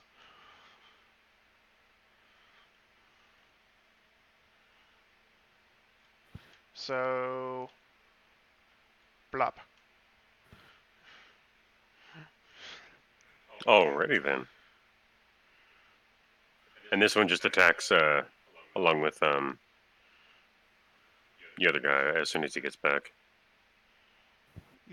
This one takes the same turn as I do, as does Mez, so yeah.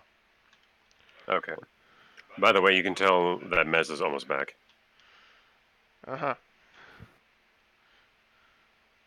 He's running towards you, but yeah.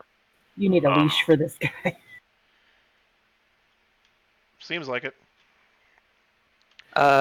Here's one small problem. I don't think the corruption demon is gonna pull any punches. The corruption demon has to do what I tell it to, so. That's true. Hopefully. Oh, right. So does that take up the whole of your turn? That takes up my turn, but the thing gets to attack immediately. Let me pull up its sheet.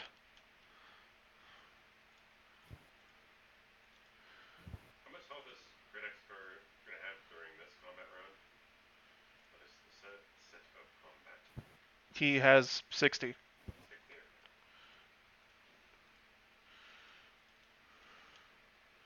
So it is going to attack unarmed kobold. And that is...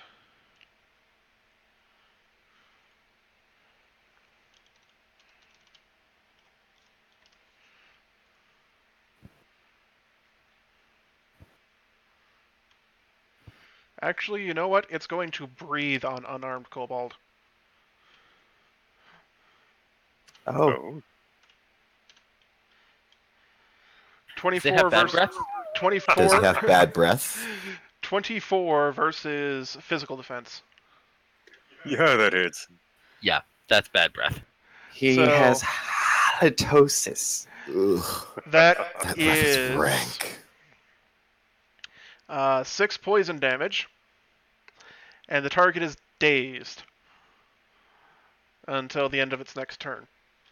Wait, is there an effect that happens? No, there's definitely an effect that's going to happen if it dazes a target that's already dazed. Stack it. I didn't realize this guy was already dazed, but okay.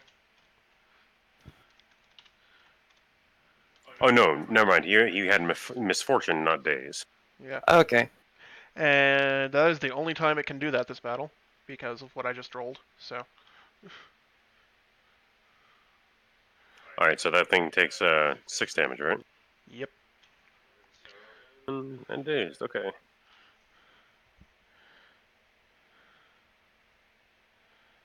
Oh, I probably should have declared this before, but those 4 that you hit with a Thunder Blast are all staggered.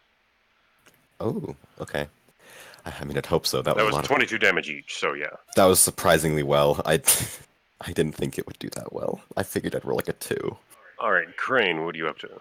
Okay, so Crane waking up and seeing this, he's going to use his quick action to swashbuckle and, just like lift his hands and like springboard up onto his feet, making an attack at whichever person is nearby. Go, fancy boy, go. Swing. So, do a backflip. Yeah, So swashbuckle, I don't think I need to roll for that if it's just springing onto my feet. But okay. Is there anybody who's like immediately nearby me, or do I have to like throw a dagger? Oh no, yeah, there's people. Hold on. You have several people nearby. For you, I believe you have the kobold male, one of the halfling males, and the kobold female near you. Okay, I'm gonna spring up. Those are the closest. So you have choices. Yeah, I'll spring up and bonk the male kobold who just got hit. Right? Was he nearby? Or there was a female kobold that... Yeah. Okay, so... You have to roll the hit, though. Yeah, I just wanted to make sure. Okay. Don't forget the +1 from the spell. It's +2. Oh, so +2. Thank yeah, you. escalation and +1 from the thing. That's a 20 to hit. Ooh. Oh, yeah, that hits. Okay, so that's 11 points of non-lethal damage. Oh, right, spells aren't non-lethal.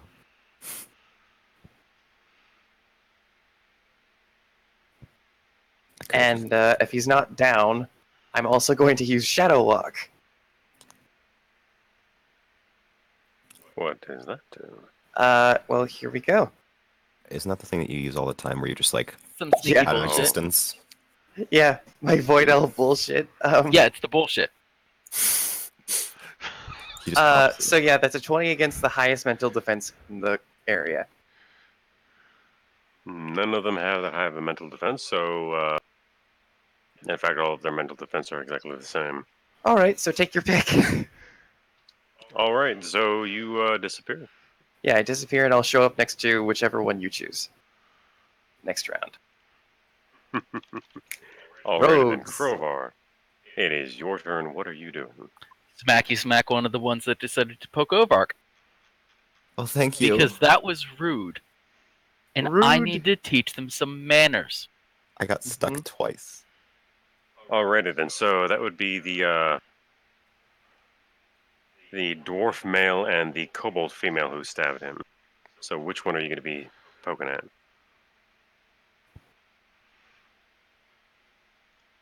The dwarf. The dwarf. All right. Escalation Roll die to hit. is 1. 1, and you have another +1 because of the spell. Yeah, that 26. hits. Whoa! Roll for damage. Ooh, the green border is natural 20, isn't it? It Yeah, just means that's you for rolled hit. max. Well, the Oh, you rolled no, a never 26 mind. to No, it hit, means- but the it means I green rolled border. is That 'cause means you for rolled max damage. Yeah. Yes, I rolled max damage. So, yeah, 26 points of damage. Do you add your frenzy? Sorry, 29 points of damage. Ooh, frenzy. I wasn't playing nice with that one, by the way. Oh boy. He is staggered now. Staggered? Yeah, he's staggered. Okay. Oh, I thought this was one of the guys I already hit. No, the dwarf male was not hit. I'm still surprised that it took 29 points of damage and is just staggered. I know. I mean, it's probably under half. Fair, Yeah, okay, you can hope. yeah. Staggered just means he's under half. That's all Okay. that means. Yeah. We can hope that they're under half, but be quite scary if they weren't. All right, Krovar, is that the end of your turn? He's just rolling. Considering I can't attack the other one... Actually, wait, hang on. Do you have any powers or anything you can use? Nope, not yet. No? Okay. But damn, that is some good damage. I guess that's the only thing I can do for right now. Thank you, though. I'm getting hurt. Alrighty, now it's Kray's turn. Reason it took him so long is because he was fumbling with his weapon. Go, go, Gradaxikar. Was he now? Go, go, Power Rangers.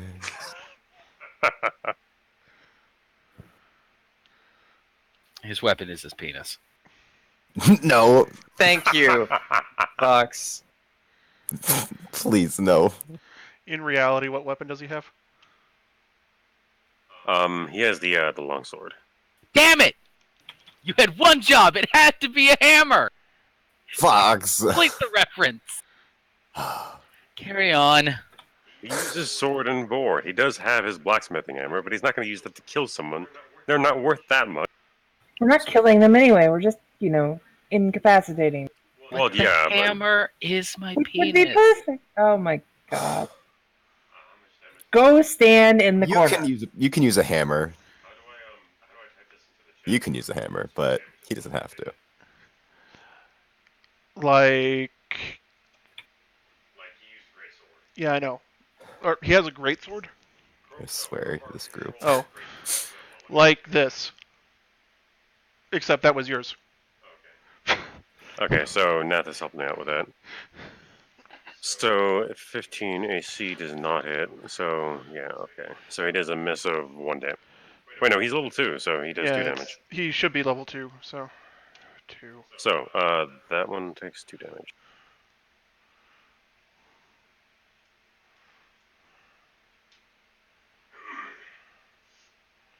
Alrighty then.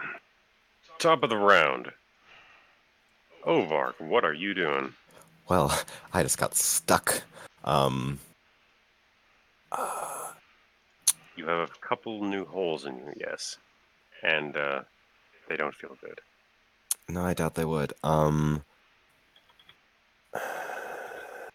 oh wait, right. First, I have to check if I can sustain my song. When I'm trying to sustain my song, can I add my musician background to that, or no? Yeah. Okay. So that would be just a +2. So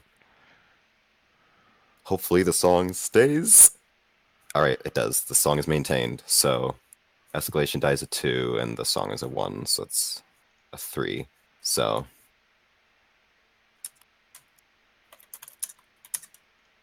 Wait a minute.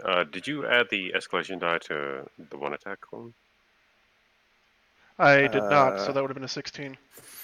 Oh, it would have been a 16. Okay. Well, that way he would have still missed. It's okay. all right, so that was my quick action to maintain the song. If I were to use any of my actions to cast any spells, would they get an attack on me, or would I have to use my action to like disengage if I wanted to get out of there without getting hurt?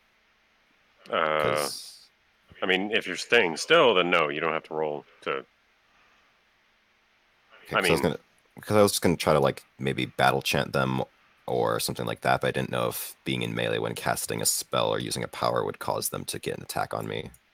No, that's not how that works. They would only get attack on you if you were trying to run away. Okay. They did away with that in this system as well. That's just the Alrighty. thing we don't do. Okay, that's a little more reassuring. I don't have to like run away because I'm a squishy mage right now. Well, there's Okay. reasons for you to run away because you are a squishy mage, but that's not one of them. Well, yeah, I don't have to be like, okay, now they're on top of me. I just have to run, otherwise I'm kind of fucked. Like I can at least, you know, like. Oh my goodness, that wording was perfect. Thank you for that. I swear, this group. Yeah, so I'm going to attempt to battle chant the person that just got whacked by a crowbar. So that is a 25 versus mental defense. Yeah, that is. Alrighty. And because I rolled a 16, let me check my chart because something activates my battle chant. I'll do the damage first, though. That is 7 points of thunder damage. And I get 1 battle cry effect, and I just have to check what it is on my chart. Alright, so that is move it. So if one of y'all wants to move as a free action, you can. Or if one of you guys wants to disengage as a free action, you can. So that is up The for dwarf grab. male is now knocked out. Ooh. So both dwarves are unconscious, right? Mm-hmm. Okay, good. So if Crowbar just hit the dwarf and there's still the other guy on top of me, could he probably just use to move it to like move on to the other person that's next to me or whatever, stabbing me, or are they both close enough? Because They're both close enough. okay, because if somebody else wants to move using their free action, they can, but that is open. So I'm in the ether right now. yeah, like you can't. You're in space. I don't know if Diana wants to or if Nathis wanted to, and I don't know, but maybe Nathis's little summons can also use this if they wanted. I don't know. Ally, so Yeah, it's an ally, so your you don't choice, have. dude. Well, you don't. I don't think I pick. I think just as one of them does it as a free action. So whoever wants to. Well, no, you can No, like it's tell who some- you give it to. you choose someone and tell them to move it. Well, who's not currently engaged with an enemy that would be good for moving? Because I think we're all engaged, right? I think we're all engaged. So Is Diana or is she? Yeah, everybody's engaged in combat right now. Okay. If you would like to, you can make a disengage check as a free action, because I don't imagine you do so well in melee, Diana. all right. I don't think I'm actually in melee with anybody. No? You actually are. Oh, am I? Oh, okay. Yeah. Yeah, because Well, then yes, I'll yeah. definitely take it and move away from that, whoever. Yeah, so you have to make a disengage check, which I don't know how you do that, but good luck. I think it's like you rolled Dex. Yeah, it's a dex roll. Oh, lovely. Okay. So hopefully Do you I can get to add anything to it? not from my ability, I don't. I think you had you use the escalation die, don't you? I believe so. So, So yeah, you add +2. 2 plus your dex. I got a 10. Oof. This is a 10 against what? Disengage check. To disengage check. Well, she didn't successfully disengage, so I guess she just stays there then. That's okay. We tried. This is They're- fine. They're gonna wish that I had been able to move here in a second. Oh wait, quick question. If they attempt to disengage using this, but they don't technically successfully disengage, do they get an opportunity attack? Because like, if she didn't successfully disengage, then she didn't really move, so... Because I don't want her to get whacked. I'm going to say no, not this time. She's not going to get hit. Okay. Alright, that's my So- turn, so... Alrighty then, Diana, what are you doing? Okay, first of all, I'm gonna throw a greater region at Ovark because he got poked. Thank you.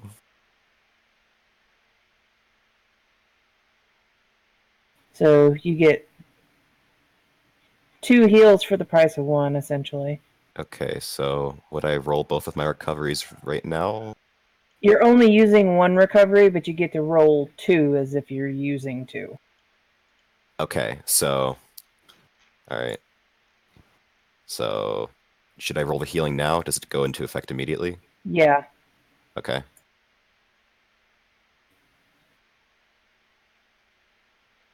And you said roll again, because as if I rolled 2 dice? Yes, it's like you're using 2 recoveries, but you're only actually using 1. Whoa, okay, that's a lot of health. Thank you. And Perks of being then a tester, your recoveries are pretty potent. Whew. Yeah, I am back to max. That is... and who is am I more. engaged with anyway? Who came over to try to poke me? That would be one of the yeah. Actually, it was one of the halfling males, and the kobold female is technically in range of you. Oh, well, that's not very smart.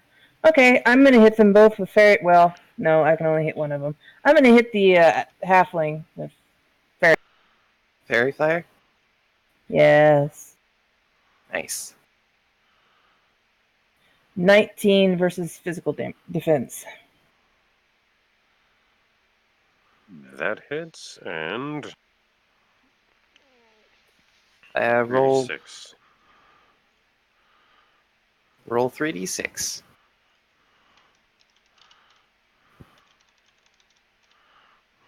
Seven points of plus your Plus wisdom. my wisdom, which would be 5, so 12 points 12? damage. Yeah, 12 points of damage, and they are vulnerable.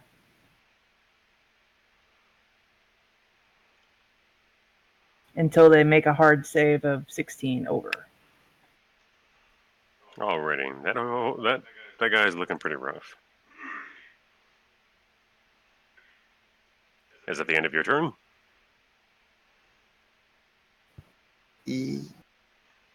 Hold on, I'm checking. Because that was a standard action. I really... Is anybody else hurt? I am. Or, sorry. You healed him. I healed Ovark. Yeah, I've taken some damage, otherwise everybody else looks fine. Yep. Save the squishy. He has the song. Okay, I'm going to go ahead and throw a wild heal at Nathis. All right, you can use one of your recoveries. Nice. Healing, healing. Oh, plus 1 random damaged ally. Well, I mean, if he's the only one that's damaged, It's then... me and 1 random damaged ally, but I'm not damaged, so... Okay. Oh, wait, it's... It's you or an ally Well, plus 1 other damaged ally. Right, so I picked him, so... Well, I'm back up to full. You get a heal, and you get a heal, and you get a heal. Thank you. Everybody gets a heal. Thank you. Now we can just keep hitting things, and it's good. Okay. Is it the bandit's turn now? Yes, it is.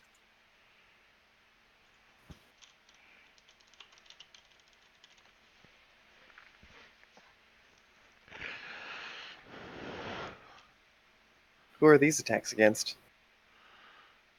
Those two were against Crowbar and... Hold on, what was the other one? Give me a second.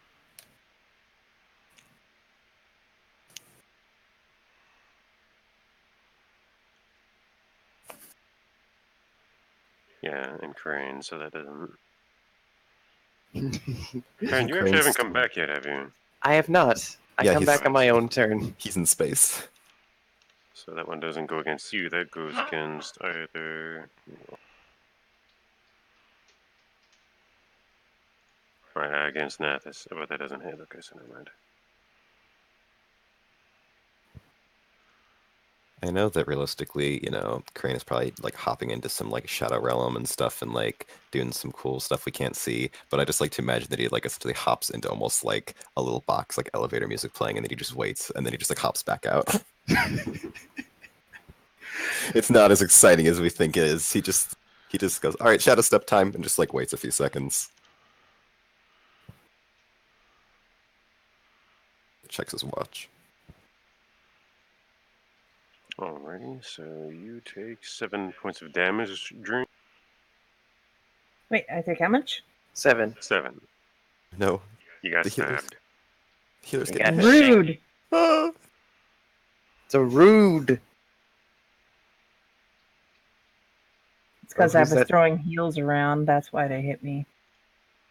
Yeah. Dang those enemies being smart. Little do they know there's 2 healers here though, except one of them's not as good as the other one, but I can still do Alright, something. so Crane, you take 7 points of damage. I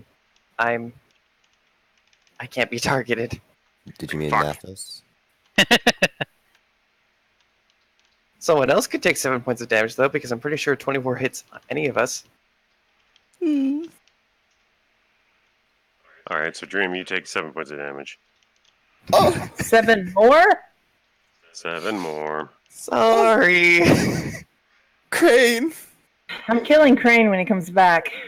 Why? Just like find a way to Rude. use your magic to sap the life energy from him. Just be like, here, I want your life. Asshole, you owe me this much life. No, It's like a okay, so vampire. Nathis, it is your turn, but as it's your turn, you see your Mesranoth come back, and he is dragging with him a rusty and really messed up looking sword, which he drops at your feet before he looks ready to do whatever you want. Right. Okay, we'll deal with that later. So, who's still alive? Conscious, maybe? Who's still I'm fighting? still alive. Allies or enemies? Alright, we have a halfling male that is staggered, a halfling female that is staggered, a halfling male that is staggered, a halfling male that looks like he's untouched, a kobold male who's staggered, and yeah, just he's staggered, and the kobold female who's staggered. Punchy guy is still alive? The kobold male is still alive, yeah, but he is staggered. Send Mesranoth up. And he goes first. to attack. Mr. One Guy.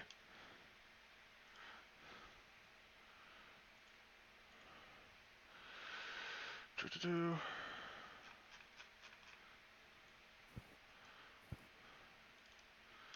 I should really make a macro for this. Macros do speed things up a little bit. They can help. Okay. I can help you guys later with that if you need it. They're pretty quick and easy.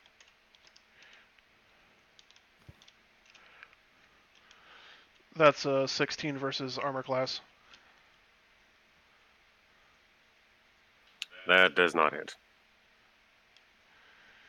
Okay. Well, shit. That's really all you can do. He's doing Oh his wait, best. no, that's a 17 because he moved beforehand. Oh, So that's a 17 to hit. Okay. Plus, Unfortunately, actually, he can't add that, so it's just a 17. okay. Unfortunately, that still does not hit.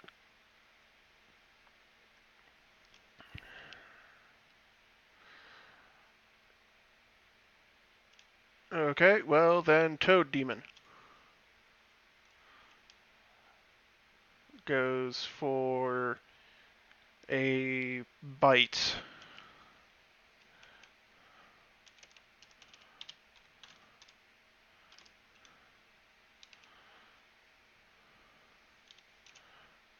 That doesn't hit.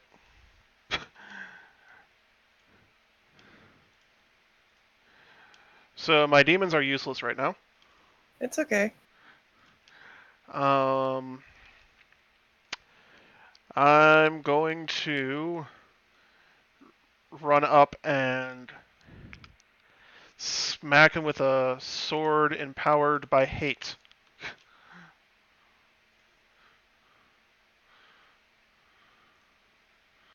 Rolled it.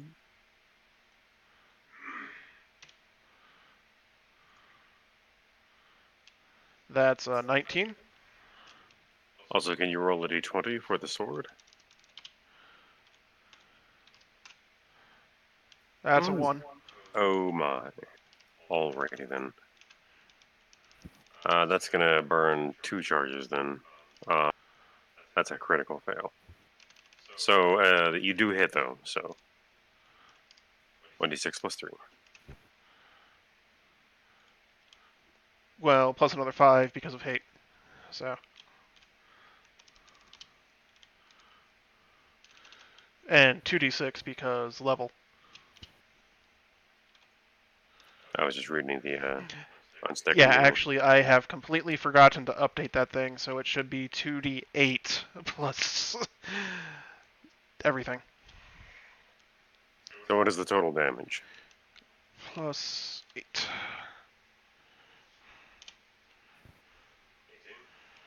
That is 18 damage. Alright, yeah, he is knocked out.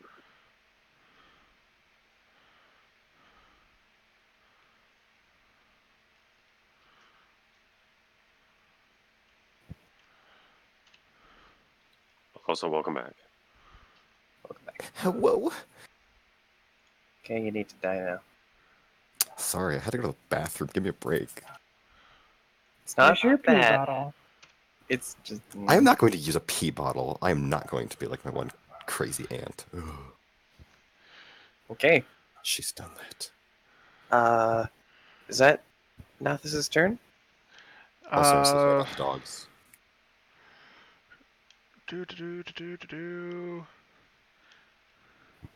Yeah, there's nothing else I can do right now, so that's the end of my turn. Alrighty, Crane. You managed to come back and you teleport behind.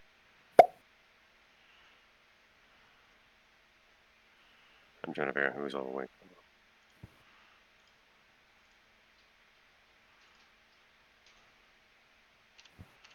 Alrighty then. You teleport behind one of the halfling males. Okay. Is it the undamaged one or the staggered one? The staggered one. Okay.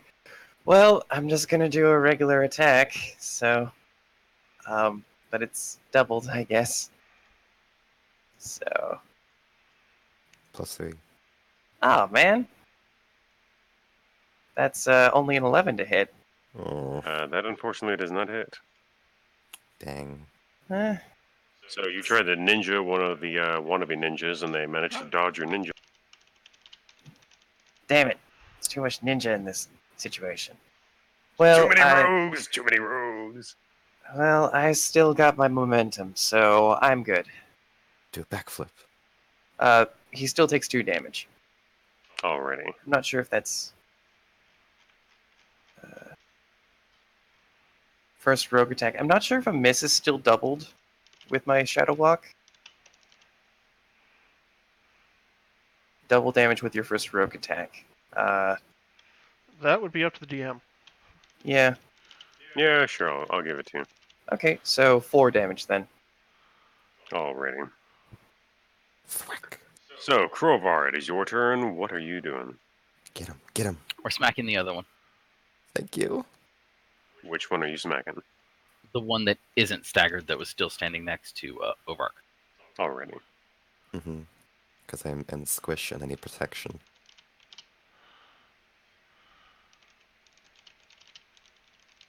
Ooh.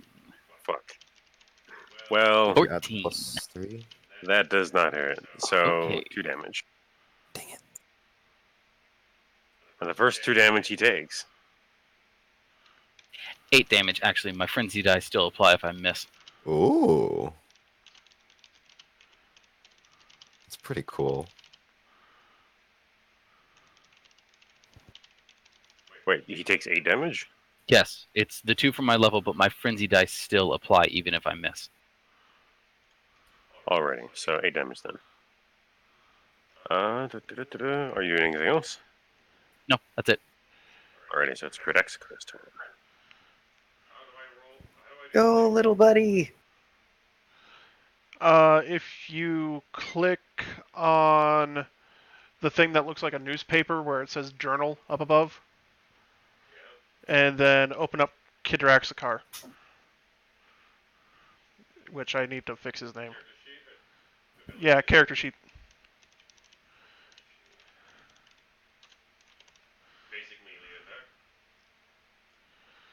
Yes.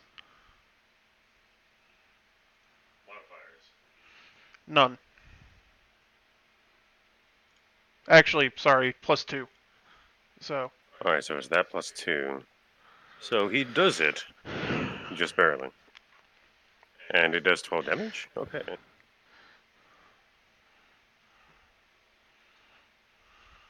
So that halfling female is KO. KO! Combo.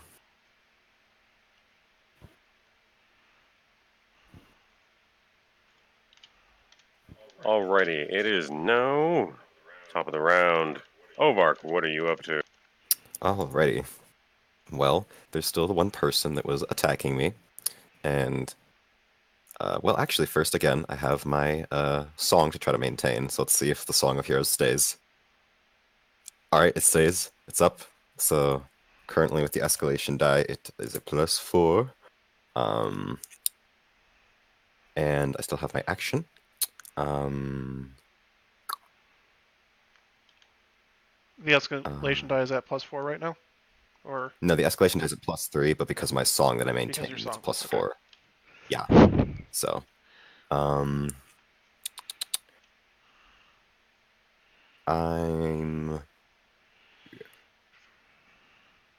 gonna try to battle chant again. So I'm gonna hit the one enemy that's right near me, that Crowbar is also hitting. That is a 14 versus mental defense. Might not hit.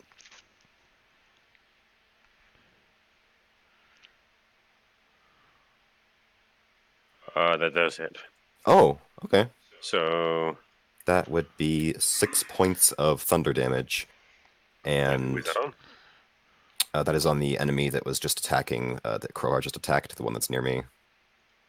Oh, okay. Yeah. So 6 points. Alright.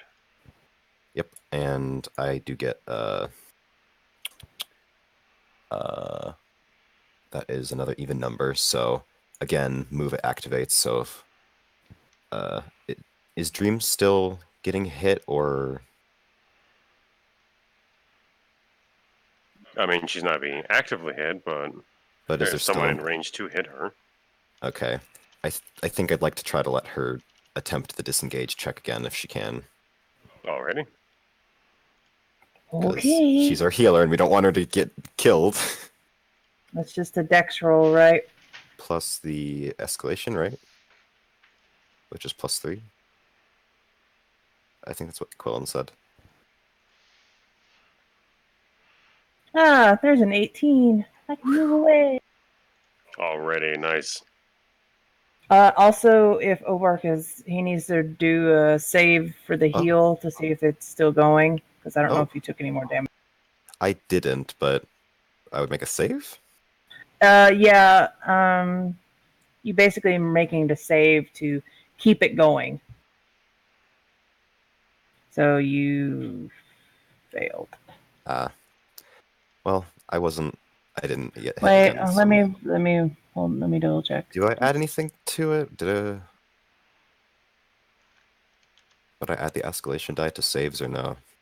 The save to continue this regen effect becomes a hard save if the target is at maximum hit points. So yeah, you failed. Because you're at maximum Alright. hit points, so Yeah. it's fine. But do I add escalation dice to saves just so I know for next time? Yeah, sure. Okay. So that would have technically been a 16 A save, then. yeah. So what happened? Just It'll just let It'll end, right? me see what it says. because if I'm at max hit points, it can't heal me again. So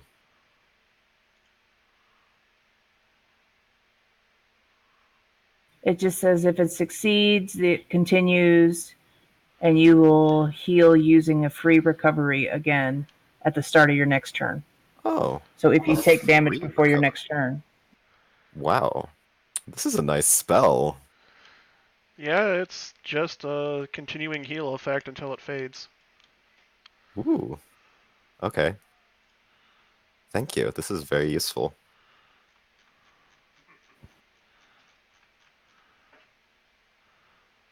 Alrighty, so whose turn is it now? That's mine. It's yours. Yep. What? I'm gonna use hail on the enemy I just disengaged from.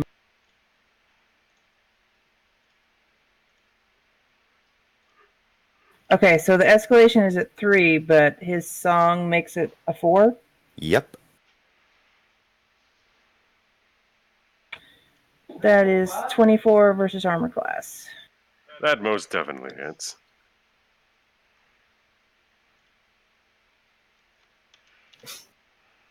That was a natural odd, so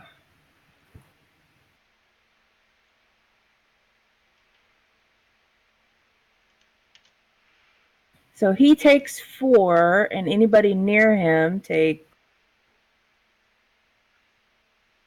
3.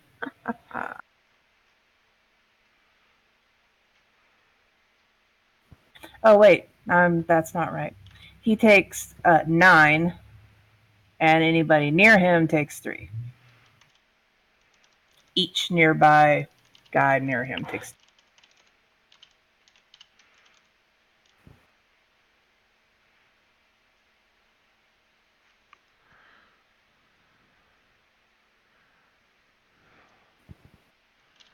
Maybe next time I Alrighty. should just put Blur on Dream.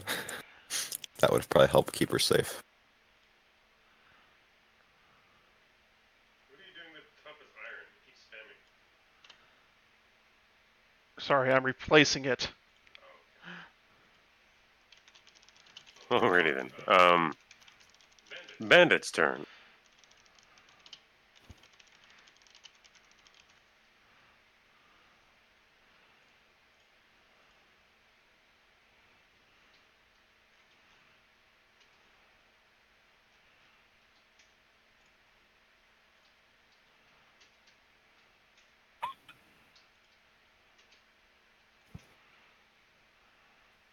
Okay. If any of them hit Crane, I'm going to use roll with it. No, those weren't to hit. Those were more moral checks. Oh, like morale? I'm sorry, a morale. Oh, wow.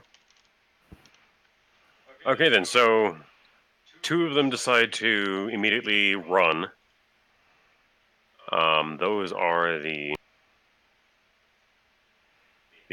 one of the halfling males and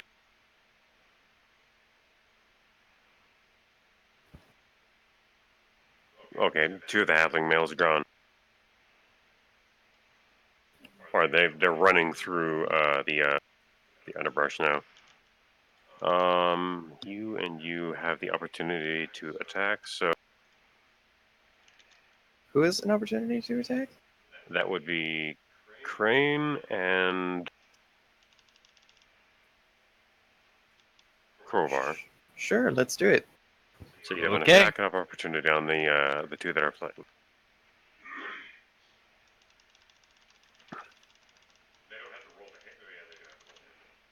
That's a 25 to hit. And that's a 27 to hit. So 20 Whoa. and 12 damage. Hold on, I think you knocked them both out, but let me check. Are they hitting the ones running away or the 2 that stayed? That's actually 26 damage. 26 damage for Crowbar. Yeah. Wow. Alright, so those 2 are knocked out instead of running away. So they immediately turn to run, and then you 2 immediately swing and knock them out instead. No one escapes. Yeah, don't get any funny ideas. Any of the rest of you? Unfortunately, the female kobold is now in a frenzy.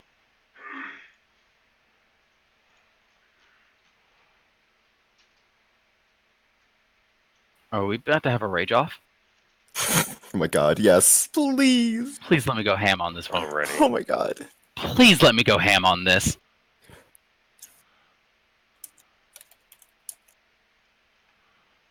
Alright, so she hits you, Crowbar, for 7 points of damage. Okay.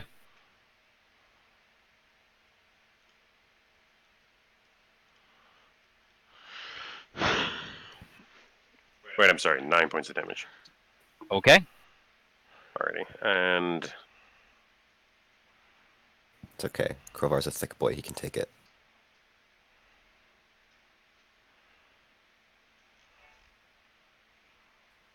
she misses. No, he misses. So yeah, it is now Nathis' turn. What do you do?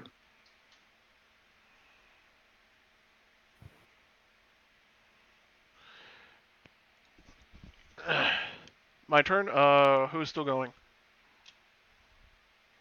Well, there's the female kobold You who have went the into female a frenzy. kobold and the male halfling. Okay, male halfling gets 2 demons and a Lycilian on him. So, Toad Demon.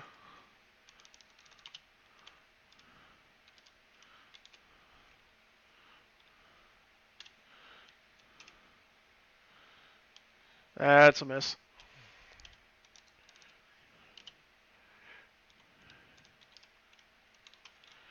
And now for Mez. It's always so weird that, like, I like the name Mez, but it's also, like, the name of one of my friends. So, it's just really weird to be like, Mez attacks, and I'm like, no, she doesn't. That's an 18. Wait, no, he doesn't get the +3. So, 15. That is not it. Okay, and then I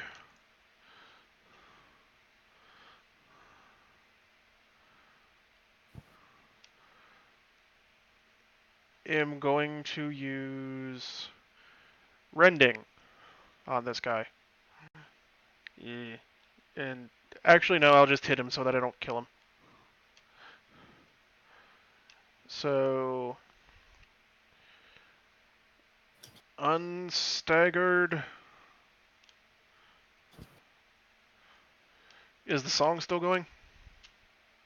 Yep, the song is still going. So it is a +4 with the escalation. So That's a 12.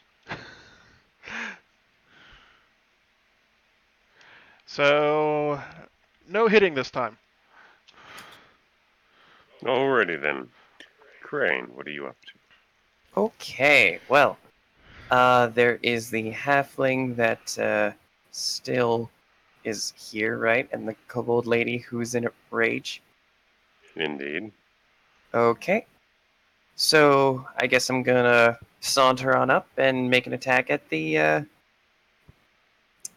yeah, make an attack at the halfling. So let's see here. That's a 21 to hit. That hits. 9 points of damage. 9 plus 1d6 from sneak attack. So 10.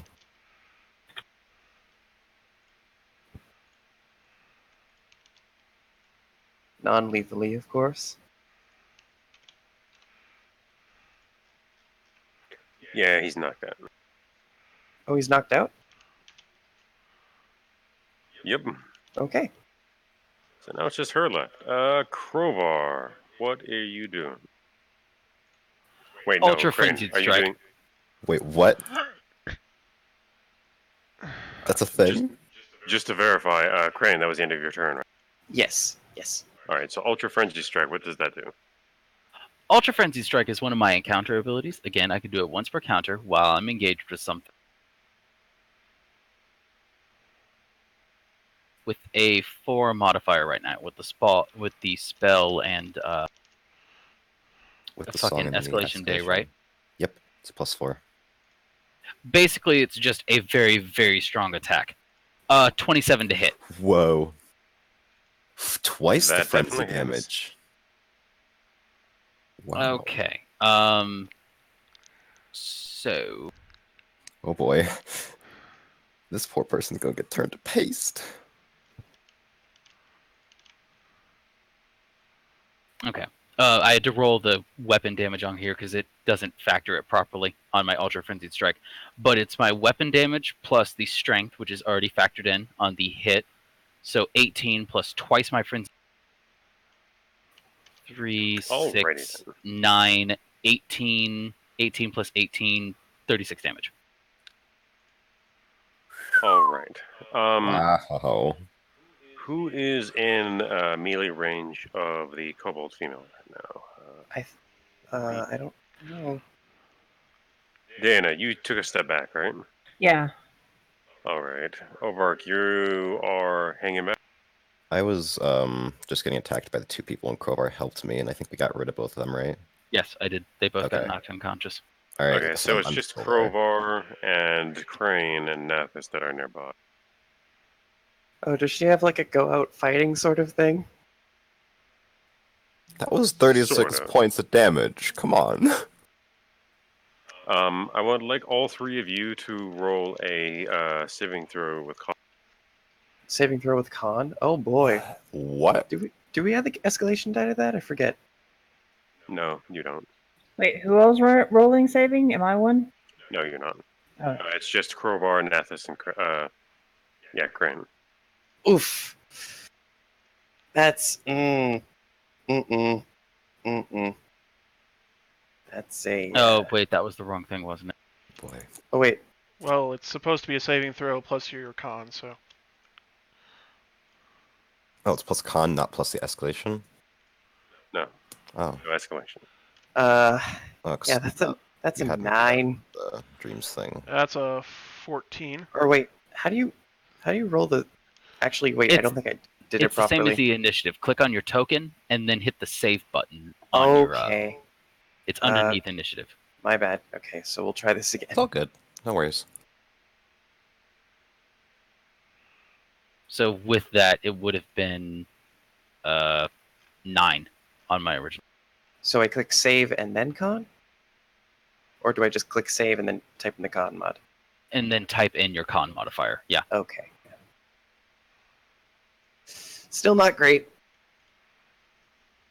Well, this was a normal save throw, so with a 13 you make it, with a 14 you make it, with a 9 With you a do not. 9, I fail. So you take 5 points of damage. Everyone else, you only take 2 points, as you see a wave of shadow erupt from the kobold female as she lets out a scream after she reaches minimal hit points. All 3 of you, are pushed back like a few feet. So you're Wow. um, More you're not than knocked on your ass, but you're sort of knocked unbalanced. I did not realize kobolds could self-destruct. This is not a normal event. Don't worry. Kobolds Nathis, just blow up. No. yeah, I know. Nathis, you see a crystalline gemstone that was evidently on her person, sort of disintegrating into what looks like crystal ash into the air, but you recognize it as a soul stone that's being consumed. Ooh. Okay. And that ends Nathis? combat. Demons. Because they're all unconscious. Right? Soulstone doesn't mean demon, but Oh. I was like, not again. So, Crane is gonna go up and just like check her vital signs. It's just That is a corpse now, so Yeah, there is very little left. yeah, no, she just consumed her entire soul in order to do that. So Damn, what a why? waste. Why would she do that? I have no idea. However, Demon Toad, go away now, please. Whoosh, gone. Just gonna walk over to Crowbar for a second.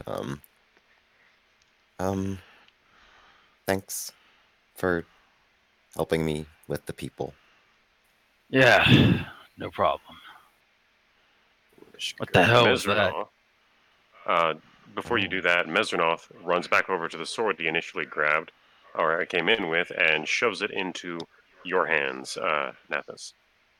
Oh, yay. Okay, I guess it's time to look this over.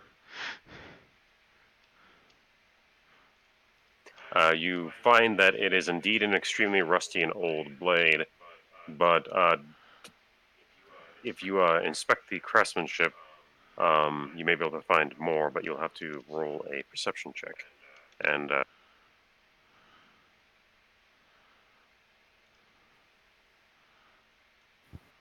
So, are we all, okay? Are any of us super hurt? I'm fine. I That have I'm missing enough damage to essentially say that I stubbed my toe. So basically the same. Yes. Did did you get hit, Crowbar? I'll be all right. Okay. Little banged up, but nothing the short rest can't fix. I'm down some, All right. about 14 points. I'm gonna count the bodies. There were 7 bandits, right?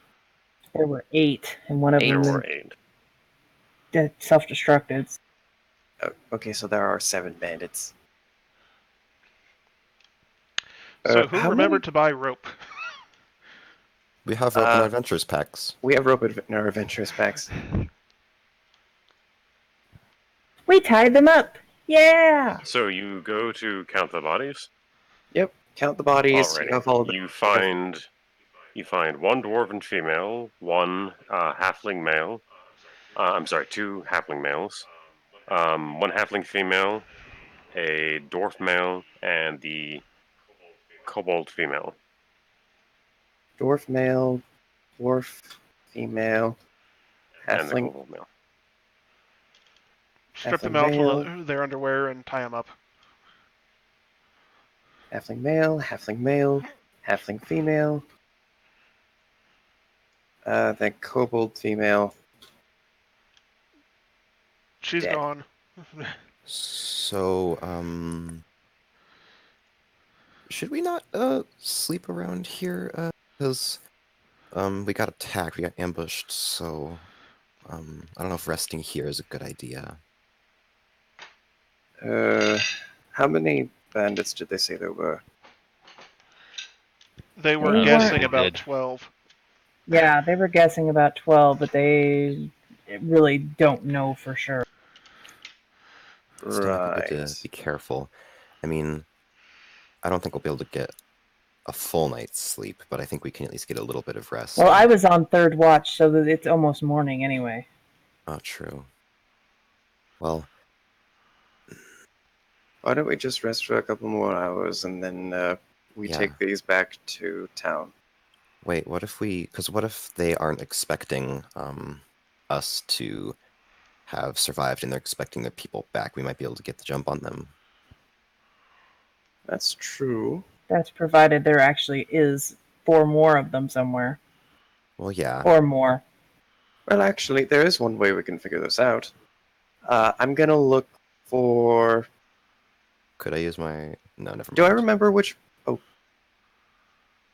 I Sorry. was going to say something, but I realized that I don't know enough to do that, because I spoke to Quill at one point, and he's like, you could try to amplify your eyes or something. I was like, oh, could I do like X-ray vision? But I'm like, wait, probably can't. Never mind. Okay. Could I Because I don't know the rune for that yet. Could I look for the halfling guy that got really embarrassed at the beginning of the fight?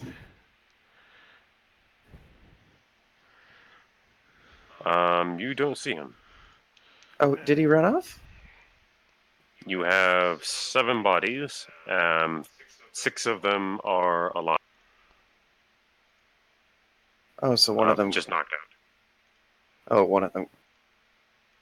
Oh, one of them got away. Shame. All right. Well, I'll wake up the dwarven woman. Like, just kind of pat her face. Like, come on, rise and shine. Give me a moment.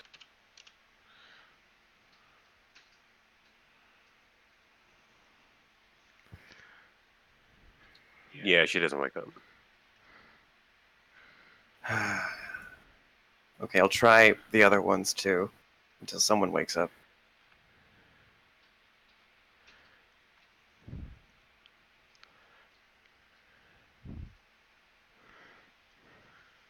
Alrighty then, you managed to rouse one.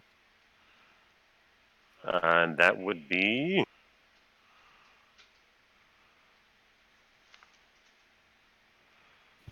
Alrighty then. So you managed to rouse the kobold male. Hello. He's bleary-eyed and groggy and gives you a really dirty look before he says, "Go fucking get back." Well, I mean, getting fucked sounds nice later, but for now, it looks like you're in a bit of a tight spot. That's one way to put it. He looks particularly surly and irritated as he sort of looks around and tries to take stock of the situation before he says, "What do you want from us?" Well, we heard that you had been harassing some of the travelers nearby, and we were sent out to deal with this little problem. Looks like one of your friends hightailed it once they saw that the situation was getting bad. And one of your other friends, that one over there, basically pulled the trigger, and I'm sorry to say that she's no longer with us. He keeps giving you a dirty look as he tries to basically rouse himself and bring himself together somewhat. He's still pretty rough looking right now because you guys did a number. Mhm. And he's just sort of grumbling and says, "Well, we pick off the rich and we leave most of the other people alone, you know. Just try to Mm-hmm. or Mm-hmm. No, stand up." I understand. A lot of those rich types usually have more than they know what to do with, but we're a little bit strapped for cash as well. You understand, it's just business. that being said, I'm feeling rather generous. So if you come back with us and don't give us any trouble, I can put in a good word for you with the guard captain, and perhaps your sentence could be lessened. Also, if you tell us where more of your people are, the one, like that one friend that just left you to possibly die. The kobold takes a look around again, seeming to counting faces and sort of his brows knit together again before he gives you a dirty look, and he says, "Last time we had camp, it was west of here, near the river. He might be sending to tell the other three to hightail it out of here if we're gonna be dealing with people like you." West near the river. Lovely. Thank you for your cooperation. I'm going to check to make sure he's not lying. Roll d20. Okay. As a gambler, can I use my... Oh yeah, go ahead and put that on. Okay. Oh, that's a 10. You can't quite tell.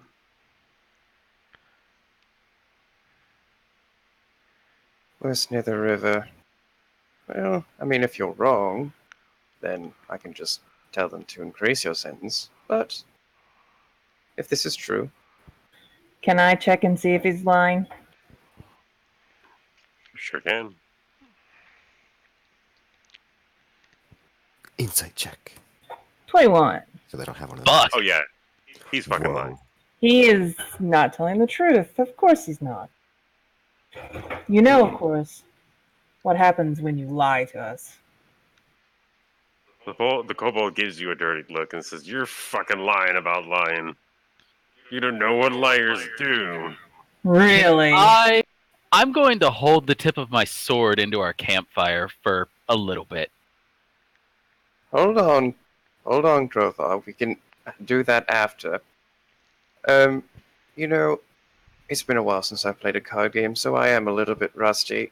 But, there is something that might make this a little bit easier. And I would really appreciate it if you were honest with me. And I'm going to use Eyes of Ramthe. Alrighty, roll a d20, please. Okay. Charisma check. Indeed. Charisma! What do we got? Do it. What the fuck? Oh, I'm rolling suck. 2s. You Consistent. suck so much. I'm so sorry. That is not fun. Ah, that's an 11. Oh, I feel for you. I'm sorry. All right. Yeah, that sucks. That doesn't unfortunately pass. So he kind of blinks for a moment and gives you a look as your eyes glow, and he looks kind of startled for a moment and says, "What the fuck are you doing? Why don't you just leave us alone? You already beat the fuck out of us." No, we can't leave you alone. We have a contract. Like we said, it's You just can either business. tell us where the rest of your friends are, or, well, I look over at Crowbar. I can let my friend here ask you. The kobold looks at the sky for a moment before he says, Sorry. "Fine." Didn't mean to do that. What was that for? I didn't mean to do that. Sorry. Oh, okay. I was actually wait, no. You burned your only d20. No, because I was rolling for the recharge on my song. Ah, okay. Oh, Yeah, okay. because my Song of Heroes recharges on an 11 plus after a fight, and I forgot to roll it when the fight ended. So if we get into another fight, I still have that song for Thank next you time. for at least. reminding me to do that. Nice. Nice. Nope. Oh, I needed to get above a 6. Oh. Yeah, I'm just not rolling when it matters. Yeah, unfortunately that happens where it's just like some sessions just does not go your way, which is not fun. My DC was a 6. I can't even make a 6. It's okay, buddy. It's okay. Welcome to the low roll club. The kobold points to the northwest and says, "Fine, they're over there near the river, but it's further up the river." They're on the plateau where there's a he sort of makes a motion with his hands to denote a waterfall. Is like there's this waterfall with that splits into two, and it has two different. Just it's over there. And how many more of your friends can we expect over there? Well, if the one coward that ran is who I think it is, you'll have 4 people to deal with. Though, if he's as bad of shape as I am, he's probably not any. It's probably 4 people, yeah. And he shakes his head and just looks completely like fed up with the entire situation. Well, you've been very helpful. Now the question is, do we take them all back, or do we leave them unguarded, tied up? I suggest we just take them back and let the guards know there's only 4 of them left and where they're at. That's Split true. the party. We could split the party, but that never ends well. I can do it with 4 of them. I I- could stay with him so that, if we get attacked, I can play some songs and keep him safe. He kept me safe once. I'm sure he could do it again. If you're sure. I can help as well. I mean, 2 heavy hitters, so. That's true. Kradaxakar gestures to the group and says, I think I would be best to help guard these guys. All right. All right, you 3 go take care of the other 4 and bringing them in alive if you can. Fine. Kradaxakar, Diana and I will take the rest back. Cray starts pulling out the rope and helping tie people up so they can be roused and dragged along. And Remember to mine. strip them so that they don't have anything to cut the rope with. Yeah, I know. Mm-hmm. Well, that was Me aimed at and the my- others. But Yeah. As you just begin to take all their strip them, stuff. you manage to find a whole lot of knives on all of them. Well, Like of in course. surprising places. None of them have any less Squat than and 12 cough. knives. Yeah, pretty much. One of them almost does have something like that going on. It's between their ass cheeks, though. So, you do find no less than 12 daggers on each of them. They're of low quality, but, there's still a lot of blades on them. Just I mean, throw all the daggers. Crane's just gonna take the throwing daggers. Yeah, just throw them. So- All of them can be used as throwing daggers. Axe They're not daggers. still in it. Ass daggers. Yeah, even- you can have the ass dagger. Dagger I'm of butt not, cheeks. not going there. The dagger of supple butt cheeks. uh, So, Force as me, the one kobold leads you over to where the camp is, you can tell that this is a perfect place to defend against an attack because of how you have to get up to it. You have to climb in basically any direction to get to where this little plateau is.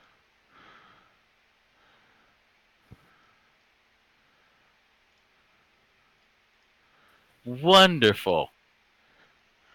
Alright, so I guess we're splitting the party and one half is going to go deal some. Let's hope this goes well. All right, then yeah. I will begin my sent up this little.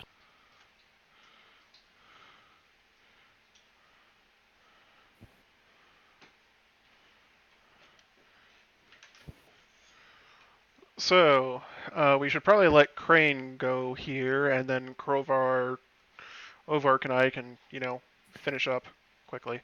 All right. That is one way of putting it. Quickly with the questions. What did you like this session? I like that I didn't roll a bunch of crappy rolls. Yeah, you Yeah, were really you gave useful. them to me. You healed, Jeez. you healed so much, thank you. Oh, you did great with healing. I like Kradaxakar. He's nice. We don't know him very well yet, but yeah. Someday my evil eye will work. Someday. I don't know Even- when. Even Someday though it it will work. wasn't, and even though it wasn't ideal, I still liked the fact that Crane now has another outfit to choose from. Oh, With some Lord. tight Christ pants. almighty. Sure, the bartender will appreciate it. Mm-hmm. Have to show off for Relang later. Little role play. Mm-hmm. Tight pants. So, like of roles, which we have no control over, and like Right. of like of Cray. The new guy. New guy's alright. He checks out.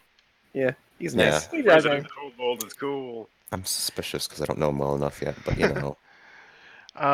What did you not like about this session? I feel like the like what's it called? The explanation of the rune magic. It was I still don't get it. Yeah. it's something It that just probably should have been. It probably should have been cut a little shorter once. it could have been worked on.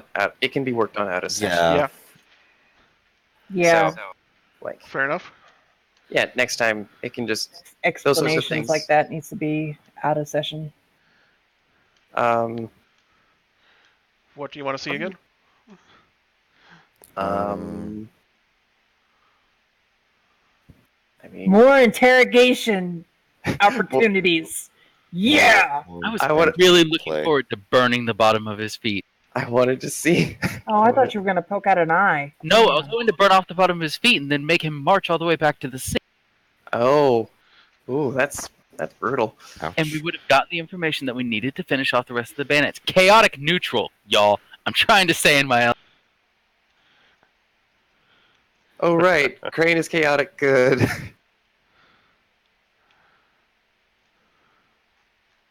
But yeah, I mean, like, I'm looking forward to seeing more roleplay opportunities. This has been fun. Yeah, I'm always down for fun stuff, like to dress up and stuff, and getting to talk to people. So I always enjoy the role play a lot. So. And Nath is dressed up as a hooker. Tight pants. Always fun. Always fun. And what do you not want to see again? I honestly can't think of anything that is within my control that I can think of not wanting to see. It's just I want to roll better, and that's just it is what it out of is. everyone's hands. Yeah. Well, other than the staying on topic and saving the big explanation stuff for out of session, that's really the only thing. I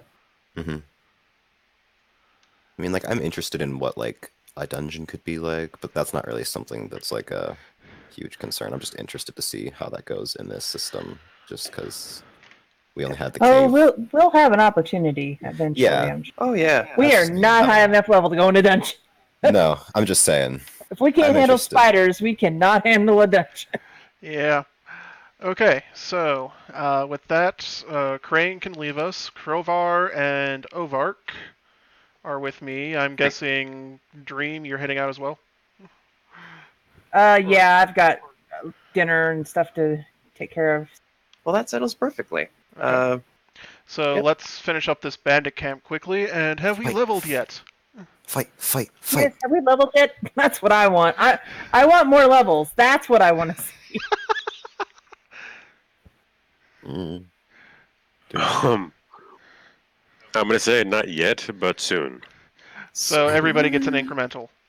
Yeah. All right, Okay. cool. Incremental, not level. All right. Take care, The three of everyone. Good luck. Yep. By the three of us, let's Okay. finish this up. And Yeah. Good luck. Huh.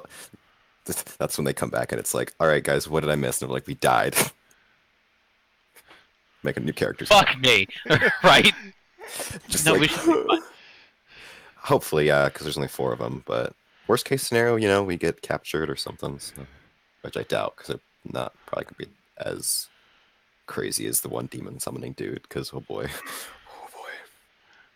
I'm the one demon summoning dude, so true, we have them on our side. the other guy was not a demon summoner. I just summoned a demon to get rid of him. Oh right, yeah, you summoned a demon to get rid of him, but he had like the creepy ass mind control powers. Yep. Anyway, so we're heading towards the new camp, and we got there, and it's fortified, and what now? So I guess the real question is, which direction do you guys want to come to climb to try to get to where they? Well, I have some magic that can work at range, so I don't know. Try to have the high ground, maybe? I don't know. Yeah, If I there's actually have a possible. ranged spell now. I mean, the only issue is Krovar can't do much, but I'm guessing they probably will get to us pretty quickly. I mean, as soon as I start playing a song, that's when they'll probably notice, because, you know, it's noise, but... And if they also have ranged weapons, then it might not really matter. Did the other ones have lots of ranged weapons on them? Or did they just have, like, most daggers, melee stuff? It was mostly daggers. It was mostly daggers, yeah. A couple of them had a bow and quiver, but they weren't being used. Alright.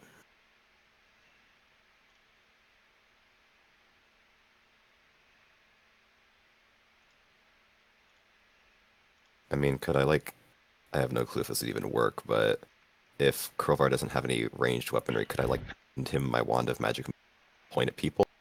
Don't worry about it. I'll be fine. Okay.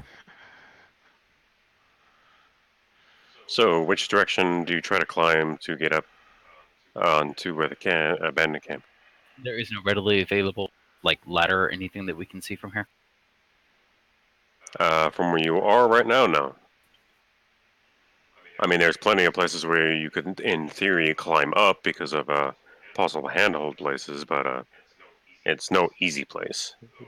Oh, there again, from what you've seen of all these bandits, they're all fairly light, lithe, and dexterous. So climbing up this sort of thing would be trivial for.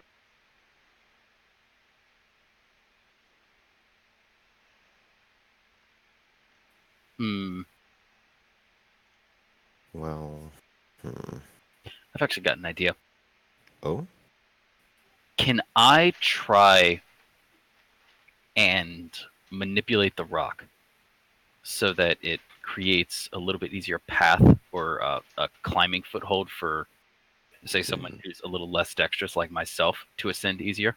You mean, like, pushing it, or... No, using my shaman's background, Oh, unique. could I try to help because I have the Earth rune that I know? You can try, yes. I mean, could I just help him, though? Because I don't necessarily have to do it all on my own.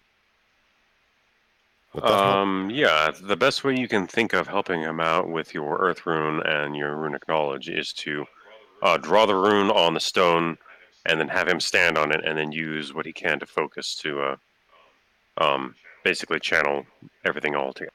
Okay. That's the best way that, from what you've read, would be to be effective. Okay, so, could you walk me through that, just to make sure I do it right?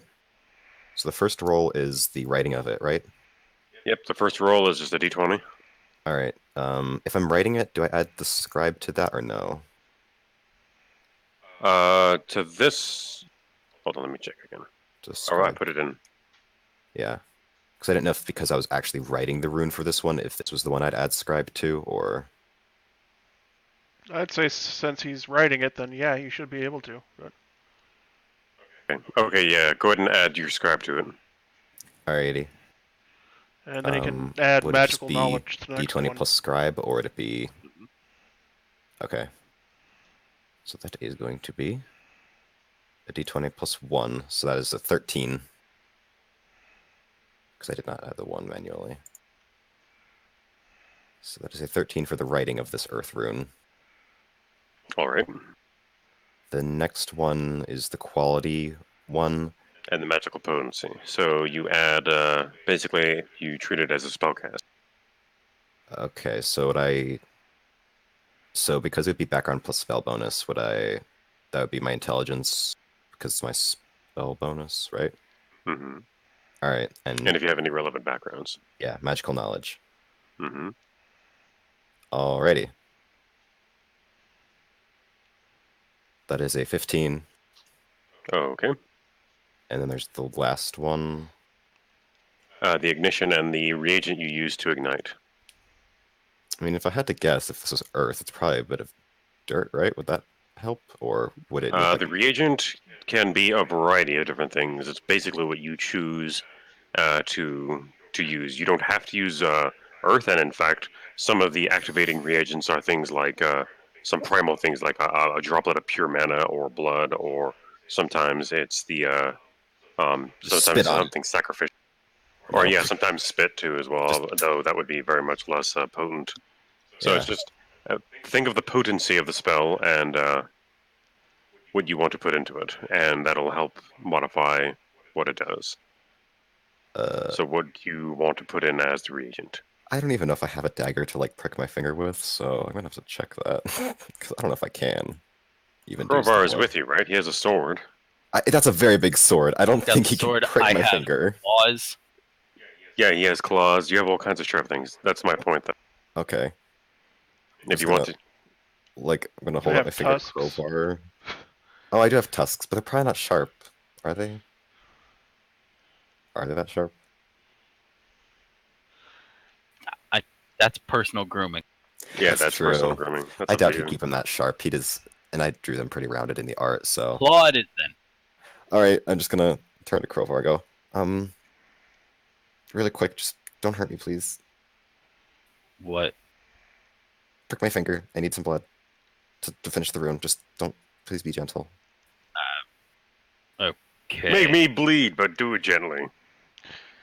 I guess I'll just prick his thumb then. You take 1 point of damage. Okay. All right. I use the blood. Do you wait for him to stand on the rune, or do you just activate it? Oh, is that just immediately activating it? If you use your blood on it, yeah. Oh, That's what activating the rune is. okay. Then I'm gonna wait for him to get on top of it. Then. Okay. All right, so yeah, at this point, from what you've read, it'd be best for him to focus and try to cast the spell, and you activate the rune while he's doing that. Okay, I tell him that. So if you guys do that together, Yeah. I want you to roll your activation roll, which is a D. All right. No adding. No, the only thing that you're adding was the reagent, which you already told me. So So it's not like an additional roll. Oof. so it's a 5. Okay. Right. And I And need now, my Crowbar, you need 320s. to roll a D20. 1 or 3? 1 D20 right now. 16. All right. So you guys, the resonance between your two spells is going to be great then. All right. So that's what that was determining. So now you roll the 3d20. You actually got above a 15, which is fucking great. Wow. 8, 12, and 6. Okay. Not then. so So not so great, but you had help. So this does help. So the stone in front of you shifts and shimmers as the rune underneath your feet activates, and you feel a surge. And Ovark, you feel a little tired as you feel Hello. the blood magic activate, and the stone. Basically, there's the stone magic that rushes through you and into Krovar. And Krovar, as you focus on the wall itself, you see a couple of the sections of rock become more exaggerated, and others become more depressed. Not creating a perfect like ladder, Hello. but Can you guys hear me? a much more. Yeah, I can hear Yes. you. Hello. Yes, we can hear you. We can hear you. Oh, there we go. Sorry. I don't know what happened. What did I miss? I'm sorry. It worked. Crovar Yeah, made stairs. it was just. Ah, He didn't make stairs per se, but he made easier handholds. It's bit. Okay, you know the difference between trying to crawl up a brick wall that's old that has potential handholds in it, and crawling up one of those walls at the at those outdoor places, those climbing walls that they specifically glue on, fucking Yeah.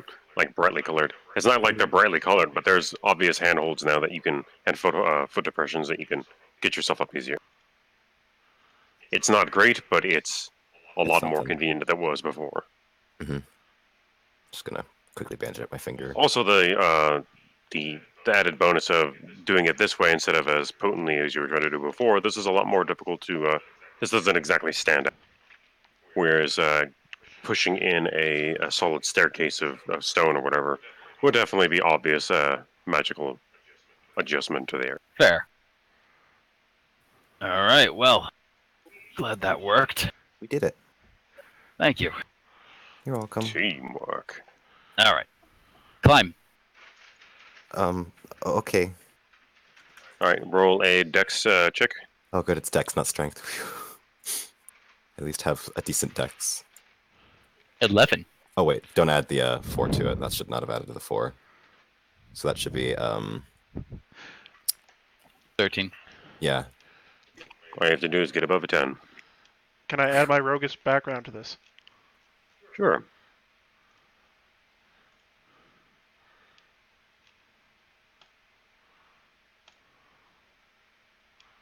That's a 17 as Nice. well. So you guys all make it up to the top without any issue, and once you guys get to the top, you find that the camp ahead of you is fucking empty. Of course it is. Hmm. You can tell that they had cleared out not too long ago. Hmm. The halfling must Well, have gotten here before us. Yeah, any indication Obviously. as to which way they went? Yeah, it's pretty obvious. There's a beeline that was making their the way. are we gonna try to follow them, or We could. I mean, should we? I mean, it could take a Yeah. lot of time. 4 Well. bandits can still be quite the issue for your average person. That is true. We've got a job to do. Mm-hmm. Plus, they may be tired if they caught him by surprise and started sprinting. We may be able to catch up. Okay. Let's go. Mm-hmm. So I guess we'll just start after him. Brisk pace. All right, so heading over to the edge that they left down, you actually find that they used a sort of an indentation, and inside of this indentation is a rope ladder. So from the outside, it's not immediately obvious that this is a place you can go to, but as you come out, you can now see that it's obviously something. Um, heading down.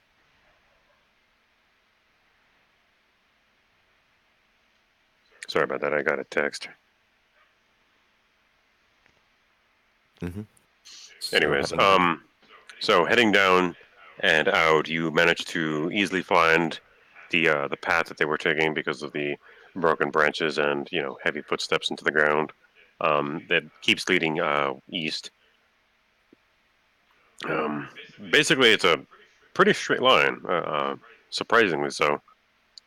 And at one point, it goes over a river, though on the opposite side of the riverbank, you can see where they went. So it was very likely something to throw off tracking hounds more than people. Heading on further, it takes you a couple of hours, but you do actually see where they had taken a break of running, and all of them are gathered around. You see what looks like a human with the group, one more dwarf, the halfling from earlier, and another halfling female.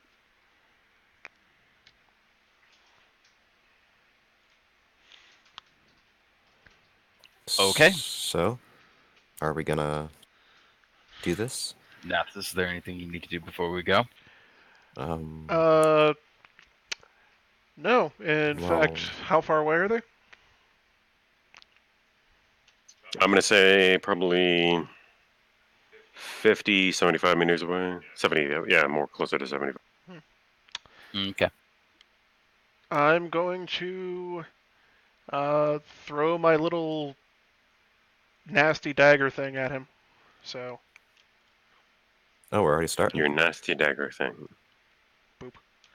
stab into the soul. Does attacking them when they're not aware of us being here give us any bonuses or no? The only bonus is that I get to attack before initiative is rolled. Ah, That's fair.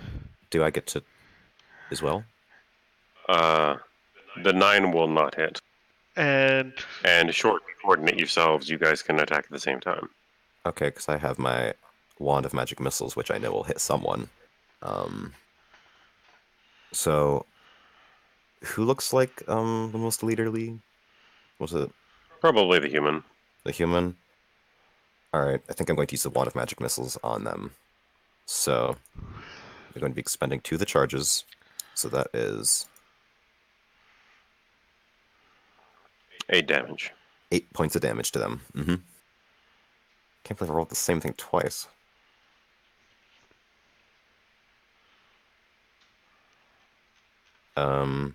And because they're probably aware of us being here, do they notice? Yeah, they notice. Okay, Yeah, they so notice now. yep. If that's the case, then I'm just going to rush in since I don't have access to range. So should we roll for initiative? After he rolls to hit. Oh, should I start my? Oh wait, can I not start my song? Nope. Not now. You could have Oh. before you used the wand of magic missile, but Well, it's a quick action, and it At this doesn't point, I'll say- just take whoever's closest. Alrighty then. That would have probably been the dwarf. So is that 26 damage? It's 26 both, regardless. 26 to hit and 26 damage. Very nice. Alright, so he's staggered now. Oof. And frenzy resets.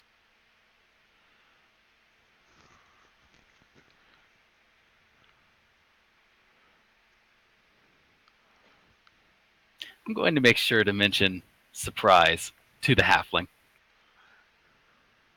Oh boy. Oh yeah, the halfling is not looking pleased.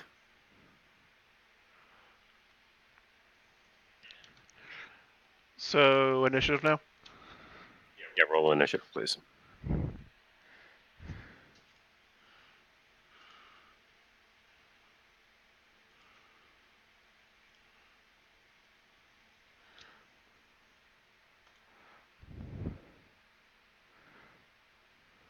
Alrighty.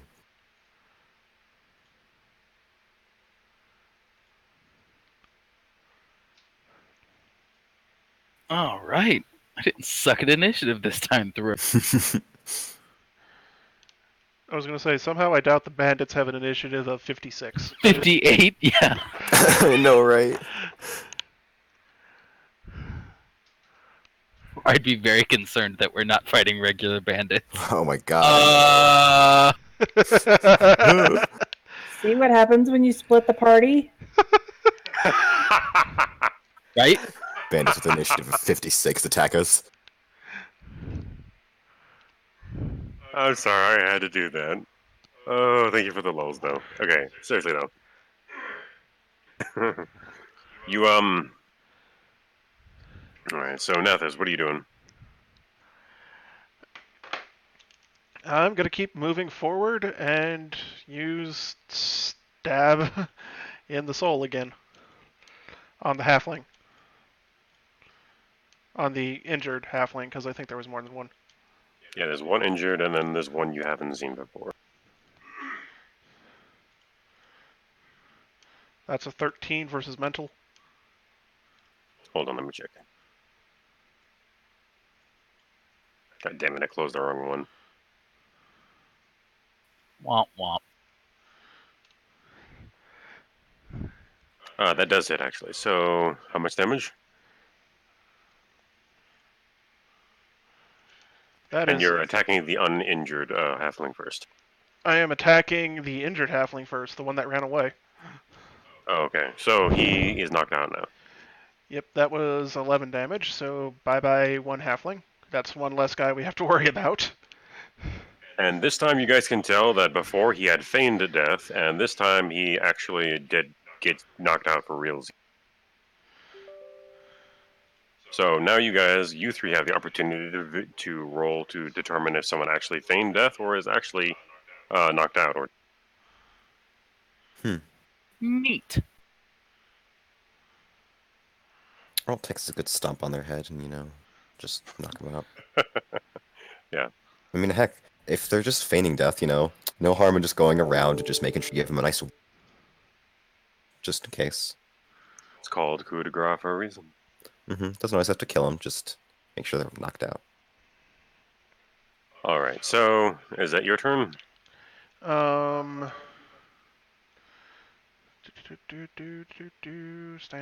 Standard, quick. Yeah, because the only other thing I would do I don't have access to right now.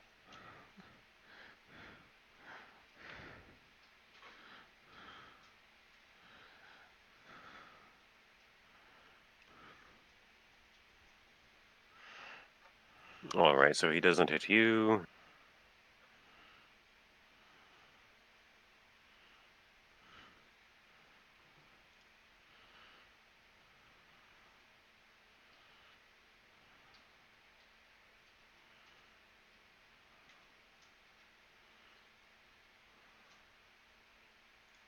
And he does not hit you.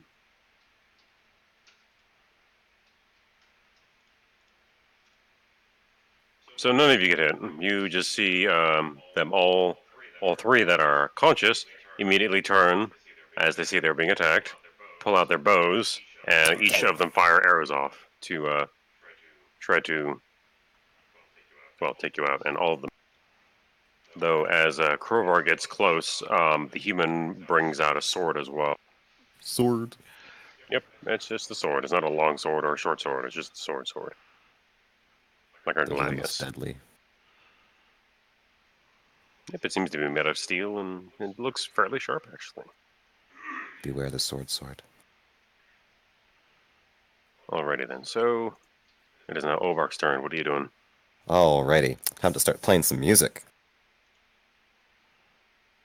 Putting up Song of Heroes again, so +1 for everyone that is an ally. And I think I am going to... Maybe this is a bad idea. Nah, no, it's not a bad idea. It wouldn't be a bad idea. I am going to...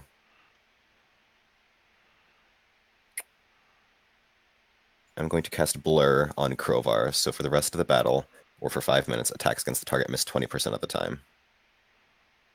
So, Krovar is going to be even harder to hit.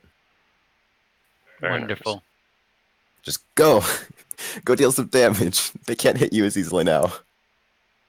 Watch me get hit with every single one of these attacks these fuckers do. Oh my god. It's like you've got your, like, what, 16 or 17 AC, and now there's the 20% miss chance, so hopefully that doesn't happen, but yeah. And if I can use my movement, I want to try to just, like, take enough steps back so that maybe they don't have as good a view on me. They can't hit me as easily with the arrows. Just keep playing my song. Just walk backwards a few steps, maybe. Alrighty.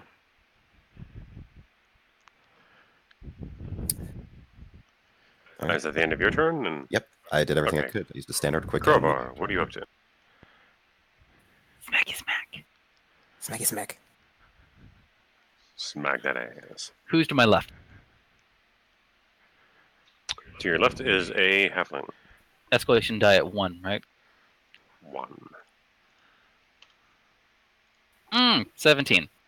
17 points of damage. 17 to hit. And 17 points of damage? Or 19 points of damage. 19 points of damage, okay. Frenzy.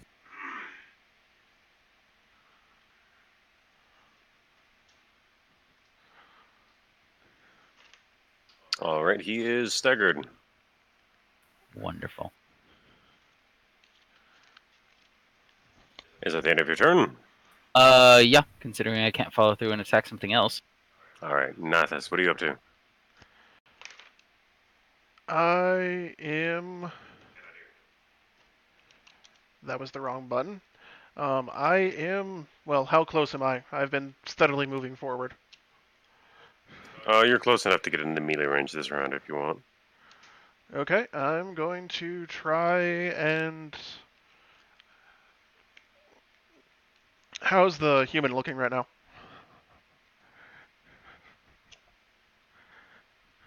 Pissed. In a word, I'm going to use Rending.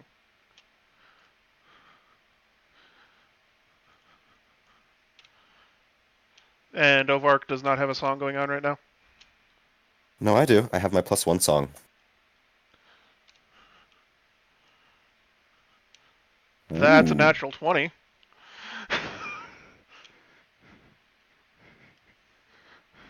Oh my. So, roll for damage.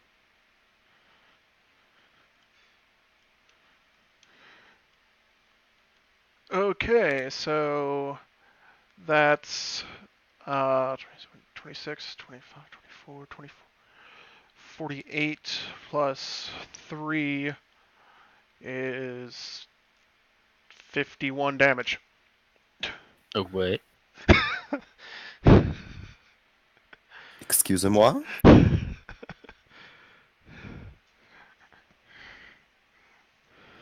He is now staggered.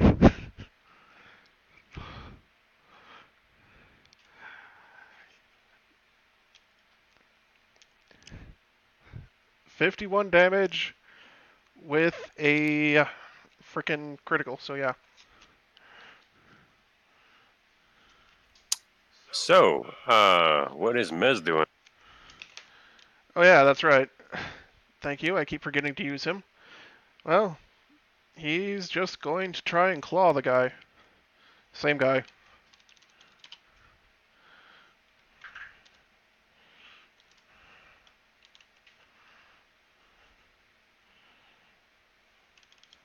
So he moves up to him, which means he gets a +1. Overk's song is going on, so he gets a +1. He cannot use the escalation die, unfortunately.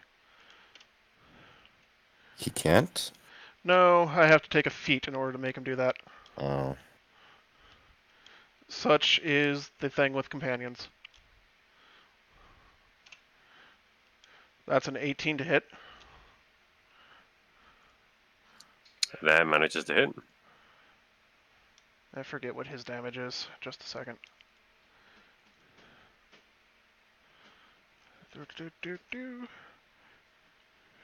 2d6.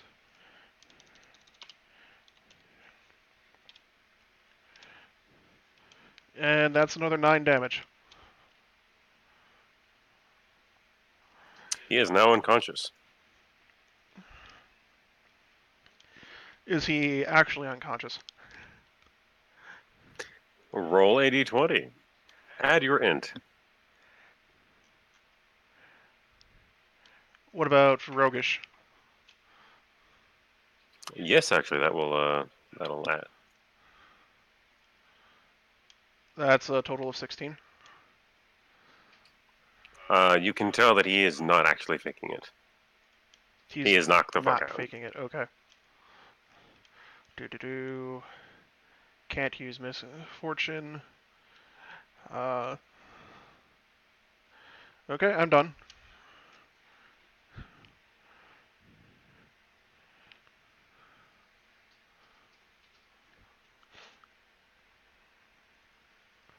Yeah, he has no more morale.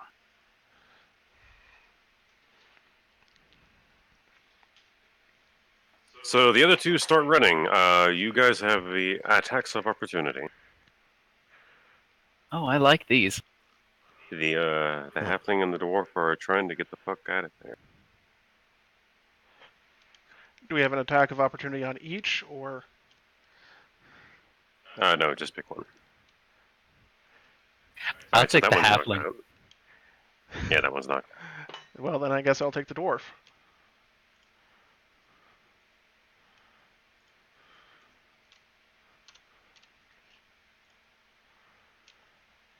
(18 versus AC. And 13 damage. Yeah, they're both knocked out now. Wonderful.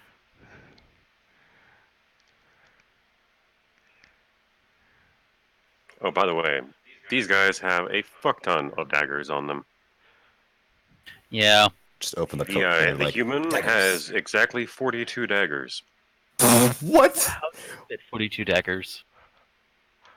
Do you really want to know where he fit 42 daggers? No. No, actually. All I can imagine is he's just got like a coat on. It's like a big trench coat, and he's just like got like daggers pinned all throughout it. And like, I mean, I can't imagine that's even like very light to wear either. Like that shit's probably heavy as hell. And Or like a boot cavernous daggers, butthole. boot daggers, and frickin' belt daggers, and trench coat daggers, and frickin' dagger hat, and Dagger hat. It's just a really You tall actually think top he's hat. wearing armor and clothes, but in reality, he's actually just wearing daggers and the sheaths It's of just daggers. they're daggers taped It's like to him. chainmail, but it's just daggers. It's like, you think you'll kill me, but my armor itself will kill you. so let's strip these guys, tie them up, and drag them back. Good. Mhm. Alrighty then. Very well done. And I guess we'll pick this up when we get back to the city next time. Hmm. So, The human has an abnormally large dick. Other than that, there's nothing remarkable about any of them. They don't even seem to have a lot of money on them at the moment. But they do have a lot of daggers. We said we stripped them down, but I don't think we mentioned down to their underwear. Like, No, not down to their underwear, naked. That's how you have to check. all right. Well, that's true. You do have to check for all the daggers. anyway, so that's it for tonight. We Yep. will maybe see you next week, but one of our players is gone, so potentially in 2 weeks. Have a good night.